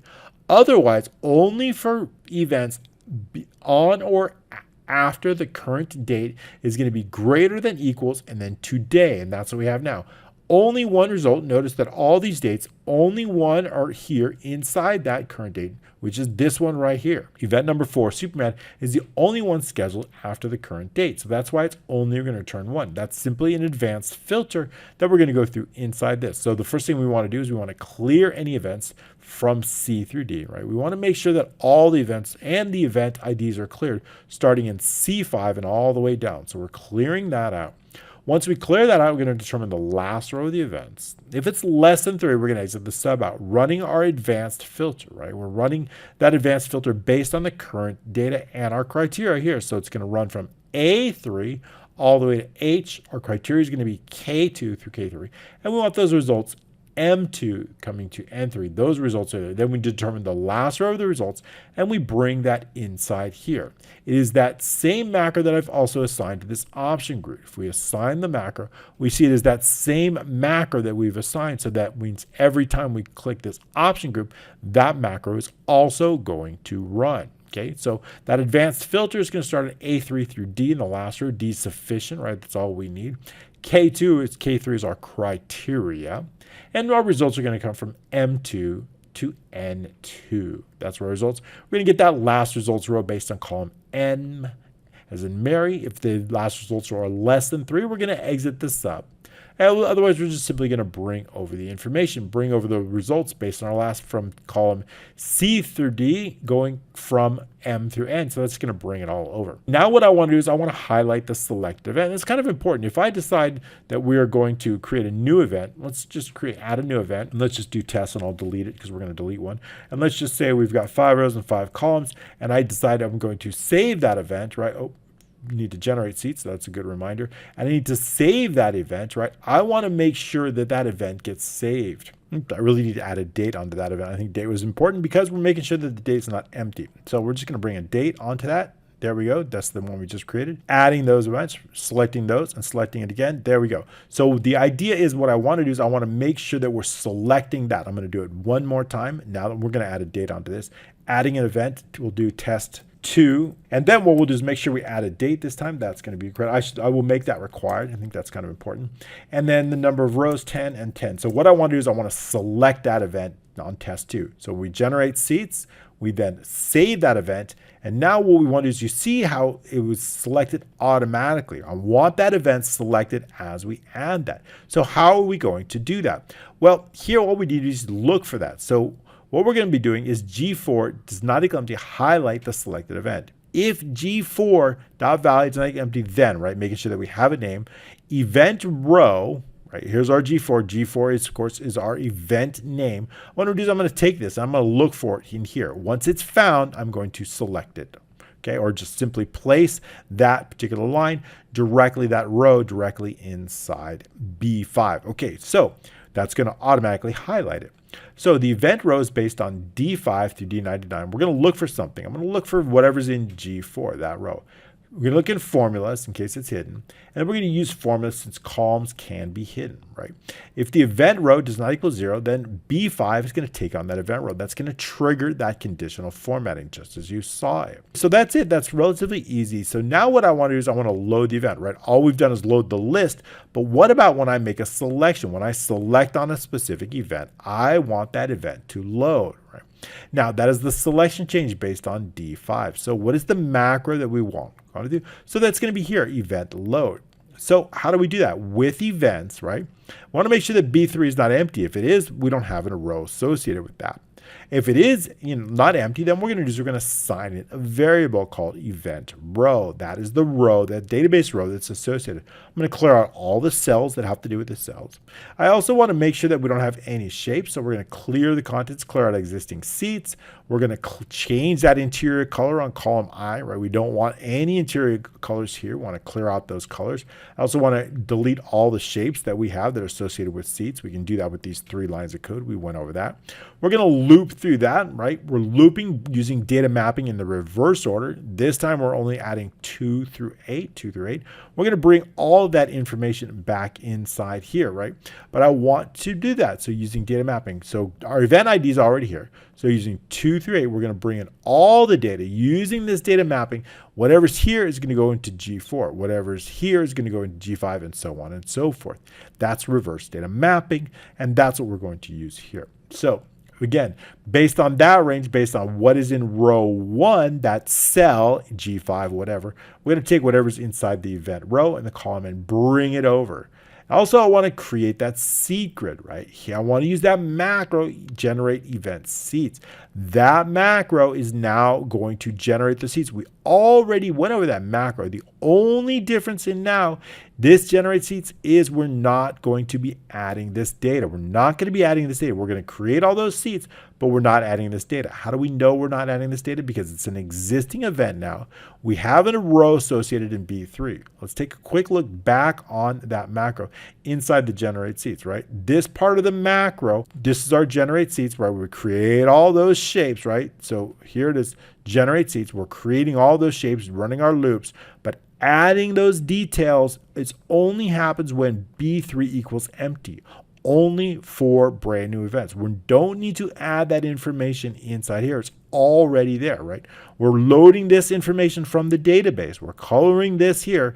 This is coming from the database. We don't need to add this information brand new. It's going to come from the database. So that means that we simply need to ignore this and generate the seats, which is going to create those shapes, but it's going to be based on that. Okay, so once we've generated those seats, let's continue down the macro. So we've come loading events. We've now generated those seats that have been created. Now what I want to do is turn off application screen updating.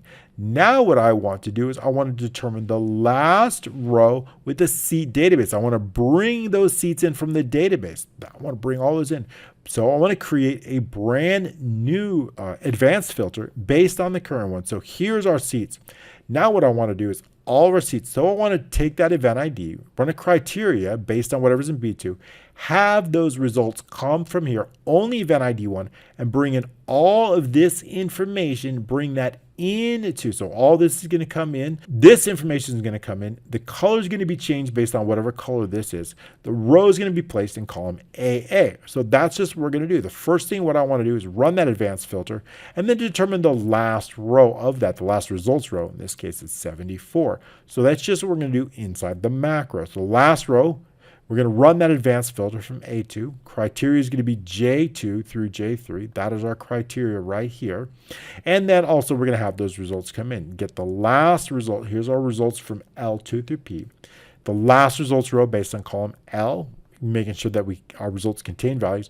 Bring in all that initial data, bring all that over, and again, bringing inside column A, bringing those rows, right? The rows got to come in from column P here, right? So we're going to bring in 2 steps. The first step comes this.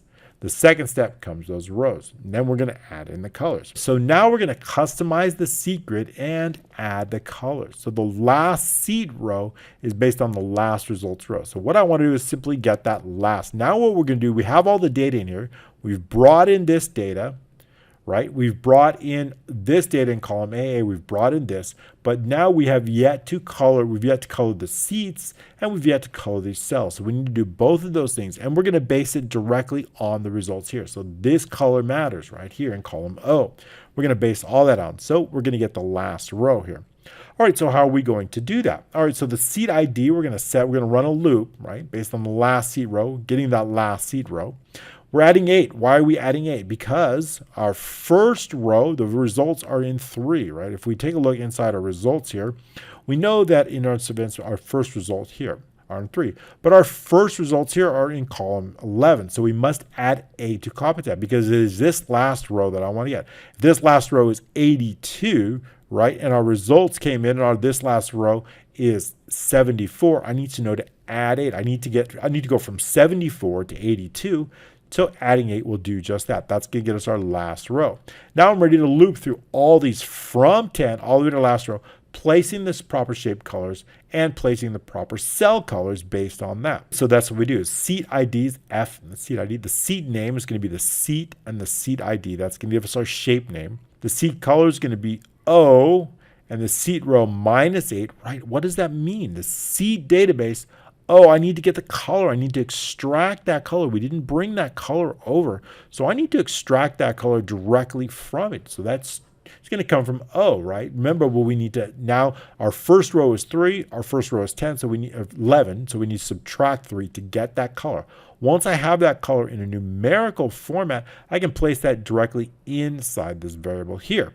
Now what we do is we want to color the shapes. So the shapes, the seat name, we've already defined the sheet name based on the seat ID, and the word seat is going to go in a seat name. I'm going to color that shape based on the seat color. I also want to color the cell. So I and the seat row is going to interior color. It's going to color that cell. We want to do both things. Give that shape a color and give that cell a color. So that if this is the dark pink, so is that shape, right? So that's what I want to do. So as we color that, so we can see the selected row, so we can see that. Okay, we know which one's been selected. So we give it that color, and that's all. So then what we're going to do is we're going to load the assigned seats. This is another one we're getting into in just a moment. When we select it, I want to load any assigned seats that are automatically loaded. What does that mean? That means for a specific event, if we've sold that event already, I want to know all the assigned seats. When we hide those details, I want to know all of the assigned seats that are based on that one. So how do we know that? Well, that's based on the assigned seats database. So that's a macro that we're going to get into in just a moment, but we'll go with that. So now what we want to do is we want to color those assigned seats. Color those assigned seats. So the last seat row, again, we're going to loop through those. Now is K, right? We're going to run it upcast. It's the last seat row. So basically, those assigned seats, we're bringing those assigned seats. That's going to come from verify. I mean, they're going to go here. Now what I want to do is I want to determine the last row here of those assigned seats. This case is 14. I'm going to loop through those, and I want to determine the color, right? If it's assigned, I need to give it a specific color. How do we know what color? It's going to be based on this color here, this occupied seat color. That is our default color here in of course, 8 there. So that's what we're going to do. So we're going to set that here. So for seat row, right, our seat row here, seat row equals 10 last seat row. We're going to loop through that, our seat ID, our seat name here, and our shapes, our admin is going to be based on admin E8 interior color. So we're going to loop through all those, getting our seat name, getting our seat ID, and then filling that color with our occupied color. So now we've actually colored our occupied seats. Our occupied seats are based on directly this information here. So in this case, I've got 5 different seats occupied. And if we take a look inside the shape, I've got 5 different shapes that have that occupied color. Okay, it's all based on that. All right, it's one person purchased it, and that one person purchased. If we add a new purchase, right? New purchase. You see these icons? They keep changing. I'll figure out that. Do not know why that is. So weird, huh? You guys know, let me know. These icons, I've changed them 3 times. So something wrong with these icons are changing shape, kind of blurry. So if I add a brand new one, let's say Fred. Fred's got to make his appearance, otherwise it would not be a training. So Fred's going to make a purchase. Fred's going to purchase some additional seats here, and Fred not a good relationship with his kids, so he's putting them in back. It's just really not cool, but you know, Fred's that kind of guy. Okay, so moving back here, so his kids sitting in back, which is pretty cruel of Fred, and we're going to save that purchase. So now once we save it, we see now in this event we have more. We've got Fred, right, with 2 tickets here for him and 2 tickets for his kids, and it's also saved in. So now we're coloring more rows, so that automatically gets added in there. So we're coloring that based on that. So that's what we're looping through those automatically based on that. So every time we refresh that, that's it. So that's all we have to do to load that event. It's going to do that. Okay, but what about, remember, we just talked about loading the assigned seats, right? I told you we're going to get to that. Loading the assigned seats. Now we're going to load those assigned seats. We need to know what seats were loaded for a specific event. And so here inside our assigned seat database, we have all those assigned seats, event ID, the purchase ID, the seat ID. So in this case, I want to know all the assigned seats for a given event. I want those results to come directly inside here, and I want to bring those results all the way over inside here. So once we have that, that's just simply an advanced filter. We can move a little bit quicker because it's relatively the same. We're going to clear any results that might come into column K. We're going to load the assigned column. The last row is going to be based on our assigned seat database we're focused on now. If the last row is less than 3, we're going to exit out. Now we're going to run that advanced filter based on the data in our assigned seat, that criteria M2 through M3, right? It's already there. That criteria is already set inside that because it's linked, right? It's linked to whatever's in B2. So our criteria is already set. We don't have to do anything with it. We just need to get those results from U. That's what we do inside the advanced filter. Results here come from Q to U. And then we're going to determine the last results row based on column Q. If it's less than 3, we're going to say no seat data. If not, we're just going to bring all of our information over from Q through U all the way to K through O. It's going to directly bring that information over, bringing in all that seat ID. And then, of course, our seat rows right here. You see that those numbers here, kind of a little hard to see there. Purposely, of course, they're here. And if we don't, we could also format those. What if I really want to hide them, right? I can do a format. Custom, more number. This is for training purposes, so I won't do it. Give it a custom. In this case, what I want to do, I want to give it a very specific custom. If I use 3 different semicolons, 2, 3, it's going to hide those completely. Now they're hidden completely, not a different color. I'm going to Control Z because I don't want to, for our purposes, it's important to see a little bit, but that's how you could get rid of them completely. Format those cells with 3 semicolons, going to hide them completely from visibility. So now we've brought in our database information or our database rows. Everything's been brought in. Relatively simple macro. That's all it does. Just bring in that data. What if I want to duplicate the event? This is really a cool feature because you might want to create multiple events. You've got the same. You don't want to create a brand new theater every time. Maybe I have this exact same setup and I want to duplicate that event. So how are we going to do that? Well, when we, of course, edit the event, we're going to go to the edit events, and I want to duplicate this event. I'm going to click duplicate. It's automatically going to duplicate that event. And now we see that we have a brand new event here called duplicate, and I need to put that fade out message after. No, it was kind of a delay on that. So that fade out message should be the last thing, okay, not the first thing. All right, so now we've got a brand new event. If I select on it and we edit the event, we've got a brand new, it's called Spider-Man, the same thing, 8 p.m. So all I would need to do is maybe get rid of this copy. Maybe we want to change it to 11 p.m., a late night movie. There we go. We've got a brand new event. Of course, there's no occupied seats. saving the event's automatically going to create a copy. So how are we going to do that? Well, the first thing, again, remember we want to show that events save and events load list. So first of all, we want to make sure that B3 I can only duplicate events that have already been saved. I can't duplicate new events that have not been saved. So to do that, we want to make sure that B3 contains a value. If it is blank, then we want to instruct the user to save the existing event before duplicating it. So then what we're going to do is we're going to save the event just to make sure that the event's currently saved. Now what we're going to do is I'm going to clear out all of the database rows that are associated with a specific event. So right here inside column AA, we've got a set of seats and we've got a set of database rows. But what if I clear all these rows out? That's going to assume that they've never been saved before. So if I clear these database rows out, and what about if I also clear the event ID? If I clear that event ID, it's going to think it's a brand new event in B2. So that's just what we're going to do. We're going to clear out all the database rows associated. So A3 is going to get clear contents.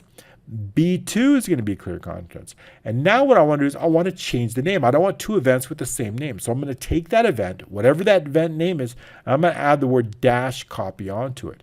If I do that, and I want to make sure that we're going to show those events, making sure that we're showing the added events.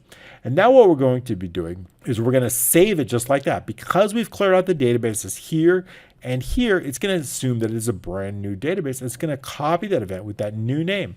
Then we're going to save it, and then we're going to load the list. That's all we have to do to duplicate an event. Very, very easy. It's going to duplicate everything. Simply by basically removing the database rows associated with it, and then just saving the event. That's it. That's all we have to do. What about if I want to delete an event? Are you sure you want to delete an event? Yes or no? We need to let the user know and what I want to do is I want to make sure that B3 is, if B3 is empty, then what we can do is just clear the contents out, clearing them. So when we edit event, I want to make sure that we're deleting an event, right? So here, how do we do that? And is this button associated? So if I decide, let's say on this test, and I want to delete an event, I need to make sure we didn't assign a macro to this. That's okay. I'm going to assign that right now. Right click, assign the macro, event delete here.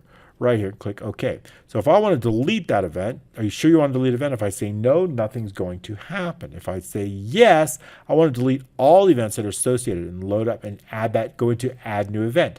So how do we do that? Well, with just a few lines of code, the first thing what I want to do is make sure that event row is associated in B3, deleting that row from the database inside the event. Now what I want to do is I also want to delete any previously saved rows, descending. So again, what I want to do is I want to determine the last row of column F, right? I want to delete all the seats associated with that. So I'm going to get the last row, right? F, getting the last row. In this case, it's 110. And I want to delete all the seats associated with that event. So to do that, we're going to then delete them. I want to do the last row and I want to loop it. But first thing what I want to do is I want to sort them. Well, anytime we're deleting multiple rows in a single database, we always want to start with the highest row first, right? I always want to start. So this would probably be the last row, which is what, 698. I want to make sure that 698 is at the top. I want to put it all the way up here. Because when you're deleting rows, multiple rows in a single database, you always want to start with the highest row first, right? Because when I delete the highest row, it's not going to affect it. If I delete this, every other row below that number changes. So we always start with the last row associated.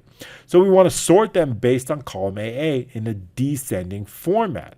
So we do that right here. So with sort, so clearing the sort fields out, AA11, we're going to sort based on descending. We want the highest row first. We're going to set that range. Now we can run our loop from 11 to the last row, setting it into a variable seat database row, AA, and seat database row. Now we're simply going to delete that row. And that's all. We're going to reload the list and put it into the adds new mode. Reloading that list. That's all we have to do to delete an event. You just saw it happen. So simply put, if I want to delete this test event here, I just go ahead and select on delete event. We get our prompt here. Yes, it's going to delete everything with test 2. Okay, good. So that's working really nice. All right, continuing on. So that is it. That's all we have for the events. Now we've got some really cool purchase macros. What about when we make purchases? And we're nearly done. And so when we make purchases, we have some other things. Of course, Hiding those details is going to allow us, so what do we have to do? We have new purchases with some messed up icon. We have save purchases with another messed up icon. I'm lazy to replace them again and again and again. I'll figure it out by the time I release it. So, and we have delete purchases, right? So new purchase, simply going to click it. If I select something, that's going to run a macro called load purchase. These are all of our previously purchased tickets. I want to load all of the tickets and the purchase information for a specific purchase.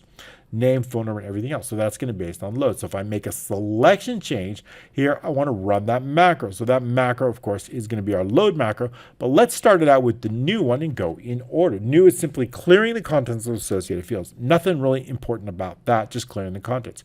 Saving it is important. Of course, we need to make sure that it's been saved, right? I want to make sure that at least there's a name, right? Without a name, I don't want to save it. So Q5, we're going to put that as a required field. If that is empty, please make sure to add in a guest name. I also want to make sure that they've booked at least one seat. So I'm going to check for P10. If P10 is empty, we know they have not booked a seat yet. So that's right here. S5, of course, S5, sorry, I forgot there's another way to do it. We were also counting the number of seats, right? I'm using the count A. So that's a great way. Count A, everything in column P.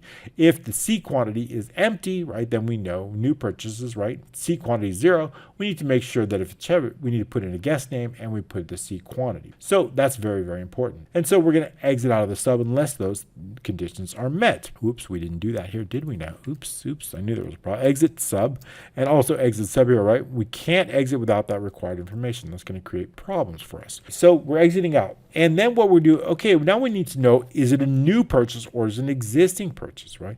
If I've selected on an existing, we know it's an existing purchase. How are we going to know that? Well, again, just like we had the event, we've got the purchase ID and the purchase row here using the match, right? Purchase, you have unique IDs. So inside the code, we're simply going to check B19. B19 is our purchase row. If our purchase row is empty, we know it's a brand new one. If it's a new one, we need to add in some things different than we would an existing one. If it's a new one, what I want to do is I want to know the first available row inside our purchase database. Our purchase database is located right here, also using data mapping. And I want to track the ID, the event, the name, and all the information associated with a given purchase.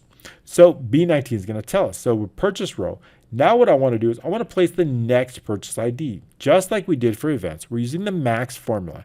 And we have the next purchase ID located right here. I'm going to take that next. I'm going to place it directly in B18. So from B20 is going to go B18. I also want to take that next purchase ID. And I will put it in the first available column inside column A here. So that's just how we're going to do it there.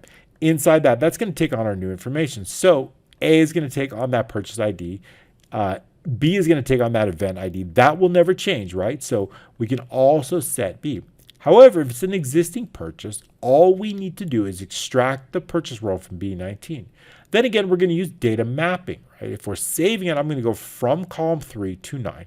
We're going to save all that information, right? Using that map data in those cells from the purchase database in row 1. B2, B18, B21, Q5, Q6. So all those cells are located here. And then all we need to do is just add them in here. So all those Q5, Q6, Q7 are going to be saved inside the given row, inside that database using data mapping. Okay, now what I want to do is I want to save those seat details, right? We've saved all the information, but what about all the seats that they've booked, right? In a new purchase, if I add a brand name here and I decide we're going to select on some seats, I need to make sure that those seats are saved with that. But I need to know, have those seats been previously saved or not, right? We're going to use column T for that. If there's no database row associated, we know it's been saved. We know it has not been saved before. So column T is going to tell us that. But first we need to determine the last row based on column P. Then we're going to run a loop. The seed row is going to be 10 to the last row. Again, I'm checking column T. If it's empty, it is a new ticket. If it's a brand new ticket, we need to do something. Again, we're going to put these things inside our assigned database row. Everything's going to go in here. I need to know the event ID, the purchase ID, the seat ID, the seat type, the guest name, the ticket type, and all this is going to go directly in here. For brand new tickets that have not been saved, we're going to put in the first 3 fields: event, purchase, and seat ID. We're going to put it right in here. A is going to take on that event ID. We're going to put in B, the purchase ID, and in C, we're going to put in that seat ID. And of course, inside T, we're going to set that database row. Since it is a brand new database row, no database row has been associated, column T is going to take on that database row. Right? So as soon as I click save, you're going to see that all of a sudden those database rows get associated directly here. Okay, right in here. All right, so we see that we just save it, how that's going to work. But what if it's an existing purchase? If an existing purchase, all I need to do is take whatever that database row in column T and place it inside my assigned seed variable. Everything else, all the remaining 5 lines of code, seat type, guest name, ticket type, and amount, all get placed in the associated columns here. And setting that row up, this could be done inside actually, right? Our column only needs to be sent once, and this can be done right here. We don't need this here. We only need to set that formula just once. That's sufficient for us, right? Okay, that cuts down a little bit of time. All right, very good. So then all we need to do, once we save, I want to refresh that load assigned seats. What does that mean? Once I've saved it, I want to make sure that those seats go down. Notice that this list refreshed. We want to run that macro again based on the ID so that all the new purchases are going to end up here. That way, if I select on something and load it. So that, of course, is going to be happen on load. And then, of course, there's a purchase save message here. That's fine. Next is purchase load. This is the macro that you just saw in action. When I select it, I want that information to load. I want that purchase information to load here, and I want all the tickets load associated for that to load here. That's a selection change macro. When the user makes a selection change on the events and they're selecting on ticket selection, right? If they're making that selection, we need to know. How do we know that? Where they're selecting assigned seats here. If the user makes a selection from K10 through N and K is not empty, right? If it's empty, there's nothing we could do. But when K is not empty, we want to run the macro that's going to load. It is that exact macro that we're going to go over right now. And that's just right inside here. Macro purchase load. And keep in mind there's something different. When we saved this, when I saved it, we went map from 3 to 9.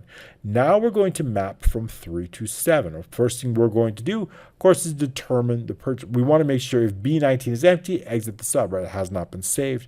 B19 is critical, right? We need to know that selected row, right? If B19 changes, notice the selected row goes from 6 to 7, right? The purchase row is based on the purchase, right? If I put inside here, if we take a look in here, we're matched based on the purchase ID. That purchase ID is going to come directly in here. Remember, we put that purchase ID here, it's going to be right in here, that purchase ID here. These are our purchase ID, not our rows. I just didn't want to confuse you because it might have been a little bit confusing. The assigned ID here, right? Purchase IDs are coming, not the row. The results, these event results, I want to know those purchase IDs. Those purchase IDs are going to come directly inside here. It is this purchase ID that when I select it, I want to load that in right here. I want to place it directly inside here. That's based on the row, the selection change. So when we go back into events here, and we see we place it directly in here. So how do we do that? Well, we know here, B12 is going to take on the target row. Sorry, I didn't cover this first. So we want to know that's going to trigger that conditional formatting. B18 is going to take on that purchase ID coming from O in the target. This, I'm going to put in some notes here. It's going to help us. This is the purchase ID. Purchase, right? I want to know that purchase ID because it is that purchase ID that's going to trigger that row. All right, so now that we have that inside B18, it's going to come directly from O. O is where it's located. Here's column O. We want that purchase ID, and I want to place it directly in B18. Once we have the purchase ID, it's going to trigger that formula, which will automatically calculate that row based on it. If I know the row, I know everything to load inside here. So continue running code. So that's all we need to do. Now we run the purchase load. So just these two items I missed. Setting that conditional formatting in B12, setting that row in B18. Now we're going to load those purchases. So now we're ready to load. Making sure that B19 contains a value. That's our row. The purchase row is in B19. Clearing out any contents from previous purchase, right? If we're loading a brand new purchase, I want to make sure to clear everything out. Keep in mind that these are formulas, so we wouldn't want to clear those out. Only this and this, and all the cells, all the tickets associated, we want to make sure to clear those out. Once we have them, we're going to run our data mapping, right? For the purchase column equals 3 to 7. I'm only going to 7 this time because columns 8 and 9 contain formulas. What do I mean by that? If we take a look inside our purchase database here, our seat quantity and our total are both based on formulas. This is column 8, this is column 9. So I'm only going to load from 2 to 7, bring them, not including these. Why is that? Because our seat quantity and our total, our seat quantity is based on a formula. I don't want to bring the value into here. Our total is based on a formula, right? So I don't want to bring that total inside here. So we're only going from 3 to 7. So now what we're going to do is we're going to save and update the assigned seats. Save or update the assigned seats. So we're going to, load those assigned seats, load them. So let's put in load the assigned seats. That's better. So with the assigned seats, I'm going to determine the last row based on column A. If the last row is less than 3, we're going to exit the sum, right?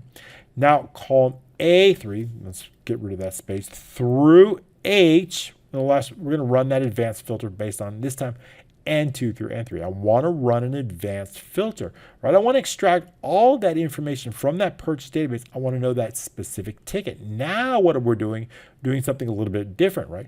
I want to know all of the purchase tickets based on a specific purchase ID. This purchase ID is based on B18. All of the tickets based on this purchase ID. Those results are going to come directly into here, W through AA. The criteria is now N2 through N3. Those results are coming here. It is those results that I'm going to bring directly inside here. Very good. So we have those results coming in here. So once we have the results, we're going to make sure I'm going to bring those results directly into our events using this line of code. That's going to bring all in. Remember, our column is going to go directly getting inside T. T is going to take on that column, right? T, if we take a look inside here, that database column right inside here, 5, 6, 7, 8, and 31, that's going to come directly from here. Our row here, 5, 6, 7, 8, 31. Bring in our row in here. All that information is going to come in here. Great. My voice is holding up. That's it for the purchase load. Now what we want to do is deleting the purchases. Delete purchases, relatively simple. In that case, all I want to do, if I'm going to delete a purchase, I want to determine the associated row. And then what I want to do is I want to delete all of the tickets that were purchased if we want to delete it. So to do that, we're going to make sure with events, we want to give them a prompt to make sure that we delete the purpose.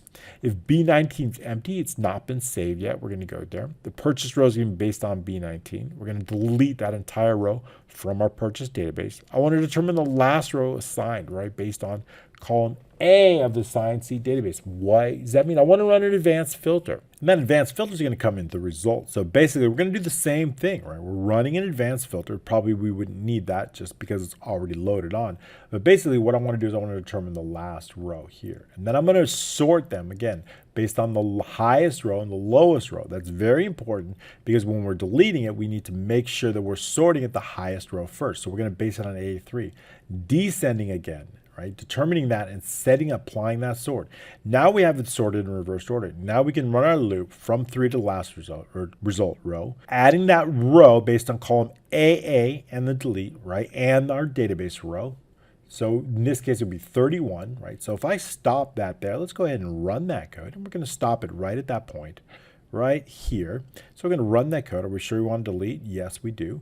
Running that. So now we've stopped it at that code. If we take a look inside our code, we now see row 31 all the way down. So it's in reverse order. So I'm going to delete row 31, 8, 7, 6, and then 5 in that order. So we can continue on with our code and there it'll run. All right, so good. We're good with that. We've now deleted the event. It's going to go into add new mode and we're good to go. That's how we delete events, right? It's already been deleted. And so how do we, we do need to refresh that list. So we need to run that refresh. I need to refresh that list on delete. Let's update that, right? We want to make sure that the assigned seat details also get refreshed, right? This particular code here, right? This assigned details needs to be refreshed. So we've done it right here. This one, refresh details list. We also want to do that on delete. So let's add that in here. Purchase new, and then we can just do this right here. Running that macro so to make sure that we've updated that list so that we don't want that receipt, that deleted receipt, we don't want those tickets to show up in here. Adding that macro will take care of that. Notice it was gone. Okay, great. So continuing on. So now let's do that one more time, deleting it. Delete the purchase, saying yes, and now it's going to automatically delete it, and there it's gone. Okay, so now the list is automatically updated without that. Okay, perfect. I'd like that. There we go. That's it. That's all we need for the purchases. The last One here is called the tickets, right? The last module, we're going to focus specifically on the tickets. Now, this is going to be much easier, right? So here's what I want to do with the tickets. I want to be able to print the selected ticket. I want to be able to print all the tickets, and I want to be able to navigate through the tickets, right? If I'm on 107, I want to be able to navigate all the way through. Maybe I want to set a specific template. So how do we do that? So here we go. All we need to do is just a few more macros to do. The first thing what I want to do is previous ticket. That's the macro that's tied to that left triangle, right? If I move previous, I want to do that. So first of all, how do we do this? We've got this really ticket 7 of 7. How do we know what ticket? It's going to be based on whatever's in B16. If we click on that shape, we see B16. Well, what is in B16? If we take a look at that, we see that's ticket, whatever's in B22. B22 is located at the ticket row number -9, right? If I know it's 16 and I subtract 9, well, let's do a select row. If we know this is ticket number 1, right? I know that our ticket row is 10, right? So if I subtract 9, we know it's ticket number 1. If I know our selected row is 10 and I want to say 1 of, ticket number 1, right? Here, so how do I get from 10 to 1? I just subtract 9. That's ticket number 1. Of how many are total? Well, simply using the count A. Of course, we can use the C quantity here. That should be fine. I think that's probably easier. We could just select here. It's always going to be here. E5 will be just fine. Whatever's in E5. So that's going to get us our formula. So that is what we have here, ticket 107. So that means as we move through them, what I want to do is I want to select certain ones. As we select it, that's going to change. So that's all we did. So it's based on, of course, whatever is located in our selected row, right? So we know that our selected row is in B22, our select row. As that changes, so does this description.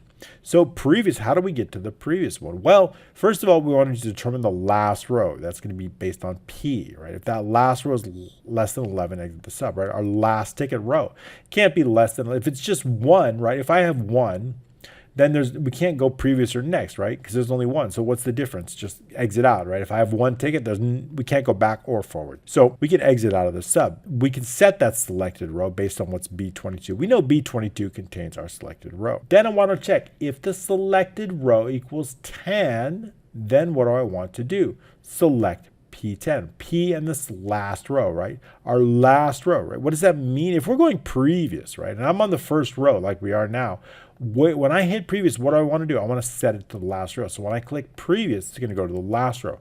That way we can loop through that. Again, we're on the first, we want to go to the last. So that's all we need to do. We're going to select it. If the selected row equals the first one, then select the last row. P in the last row, select. Else, it's going to be 1 less. P and the selected row -1 select, right? That's it. That's all we have to do. Next is the simple same. So that's how we moved previously. Well, what about when we want to move next? Next is very simple. But if I'm on the last row, I want to select next and I want to go to the first row. So that's the only differentiator. Of course, if it's last row is less than 11, we're going to exit out of the sub. We're going to determine the last row based on P. The selected row, of course, is going to be based on B22, right? We know the selected row. I want to know the selected row and the last row. If the selected row is the last row, then P10, right? We want to select the first one. Else, P and the selected row +1. So we're just going to increment 1 up. That's it. What if I want to print out a single ticket? Well, if I want to print out a single ticket, all I need to do is just click here. It's going to print out your selected ticket to the default printer. Mine is Snagit. It's going to print directly to Snagit. So how do we do that? Well, just clicking on it. All we need to do is just do print out with our selected sheet. So events, print out. Of course, we're going to do that. Let's remove the comma so we can see. We want the active printer, right? We want printing to file false. No, not necessarily, but we don't want to ignore the print area. So we're going to put false. Now that's it. That's all we have to do for printing the selected. It's going to automatically print to that default printer. Okay, what about printing all the tickets? Printing all the tickets, well, that's pretty easy. All I need to do is determine the last row based on P. If it's less than 10, make sure that we have per tickets to print, right? If there's no tickets, we can't print. We're going to run a loop. For the ticket row, starting at 10, the first row equals the last row. Range P, we need to select. Once we select it, it's automatically going to update that seed number. How do we know? How do we know what that seed number is? So we've got some information here, right? I've got the Iron Man here. This is linked to G4. I've got our date. This is linked to L6. I've got our time, it's linked to the right. Those are the same ones, right? They're located here. And I've got our seat. What about our seat? It's located to B15. That's what changes the most, right? So what is it? How do we get to that? Well, if I know the row and I know this linked to B15, if we take a look in B15, we're going to use the indirect. We know our B22 contains that selected row. If I use P using the indirect formula, P and the row here, it's going to set us up. Of course, it's going to be based on A1, right? We're using the indirect. It's going to let us know whatever's in column P in the selected row. That's going to get us our seat. So we have that there. So continuing on, we know that, and now what we want to do is just print it out. So when I select print that selected print all tickets, it's going to loop through all these ones, automatically creating those. So notice that we've now created, so it's looping through and it's creating all those automatically. All right, very, very cool. Okay, so what else is there? Not much else. We've pretty much covered everything except for the background. How do we get this really cool background? Well, that's in the page layout. And then of course, add the background. All we did was simply add a background. So if I delete the background, it's going to be gone. If I decide I want to add a background, and I just click page layout, adding that background. It's going to browse for whatever background. I'm using this curtain background. I will make sure that this picture, along with all these icons, are available in our Patreon with resources. Thank you very much for sharing with us your time. I really appreciate it. You've done a great job, especially on these echelon trainings. Thank you so much for your continued support. If you do like to support us, there's some great ways to do that, either on our Patreon platform, of course, where you get PDF codebook downloads, you get pre-release videos, you get tons of resources along with that, all for just a few dollars a month. So it would be great to have you there. Of course, you can also pick up the 200 workbook zip file. That's just $77, and soon we're going to have PDF codebooks inside those too. All right, thanks so much for joining us, and we'll see you next week.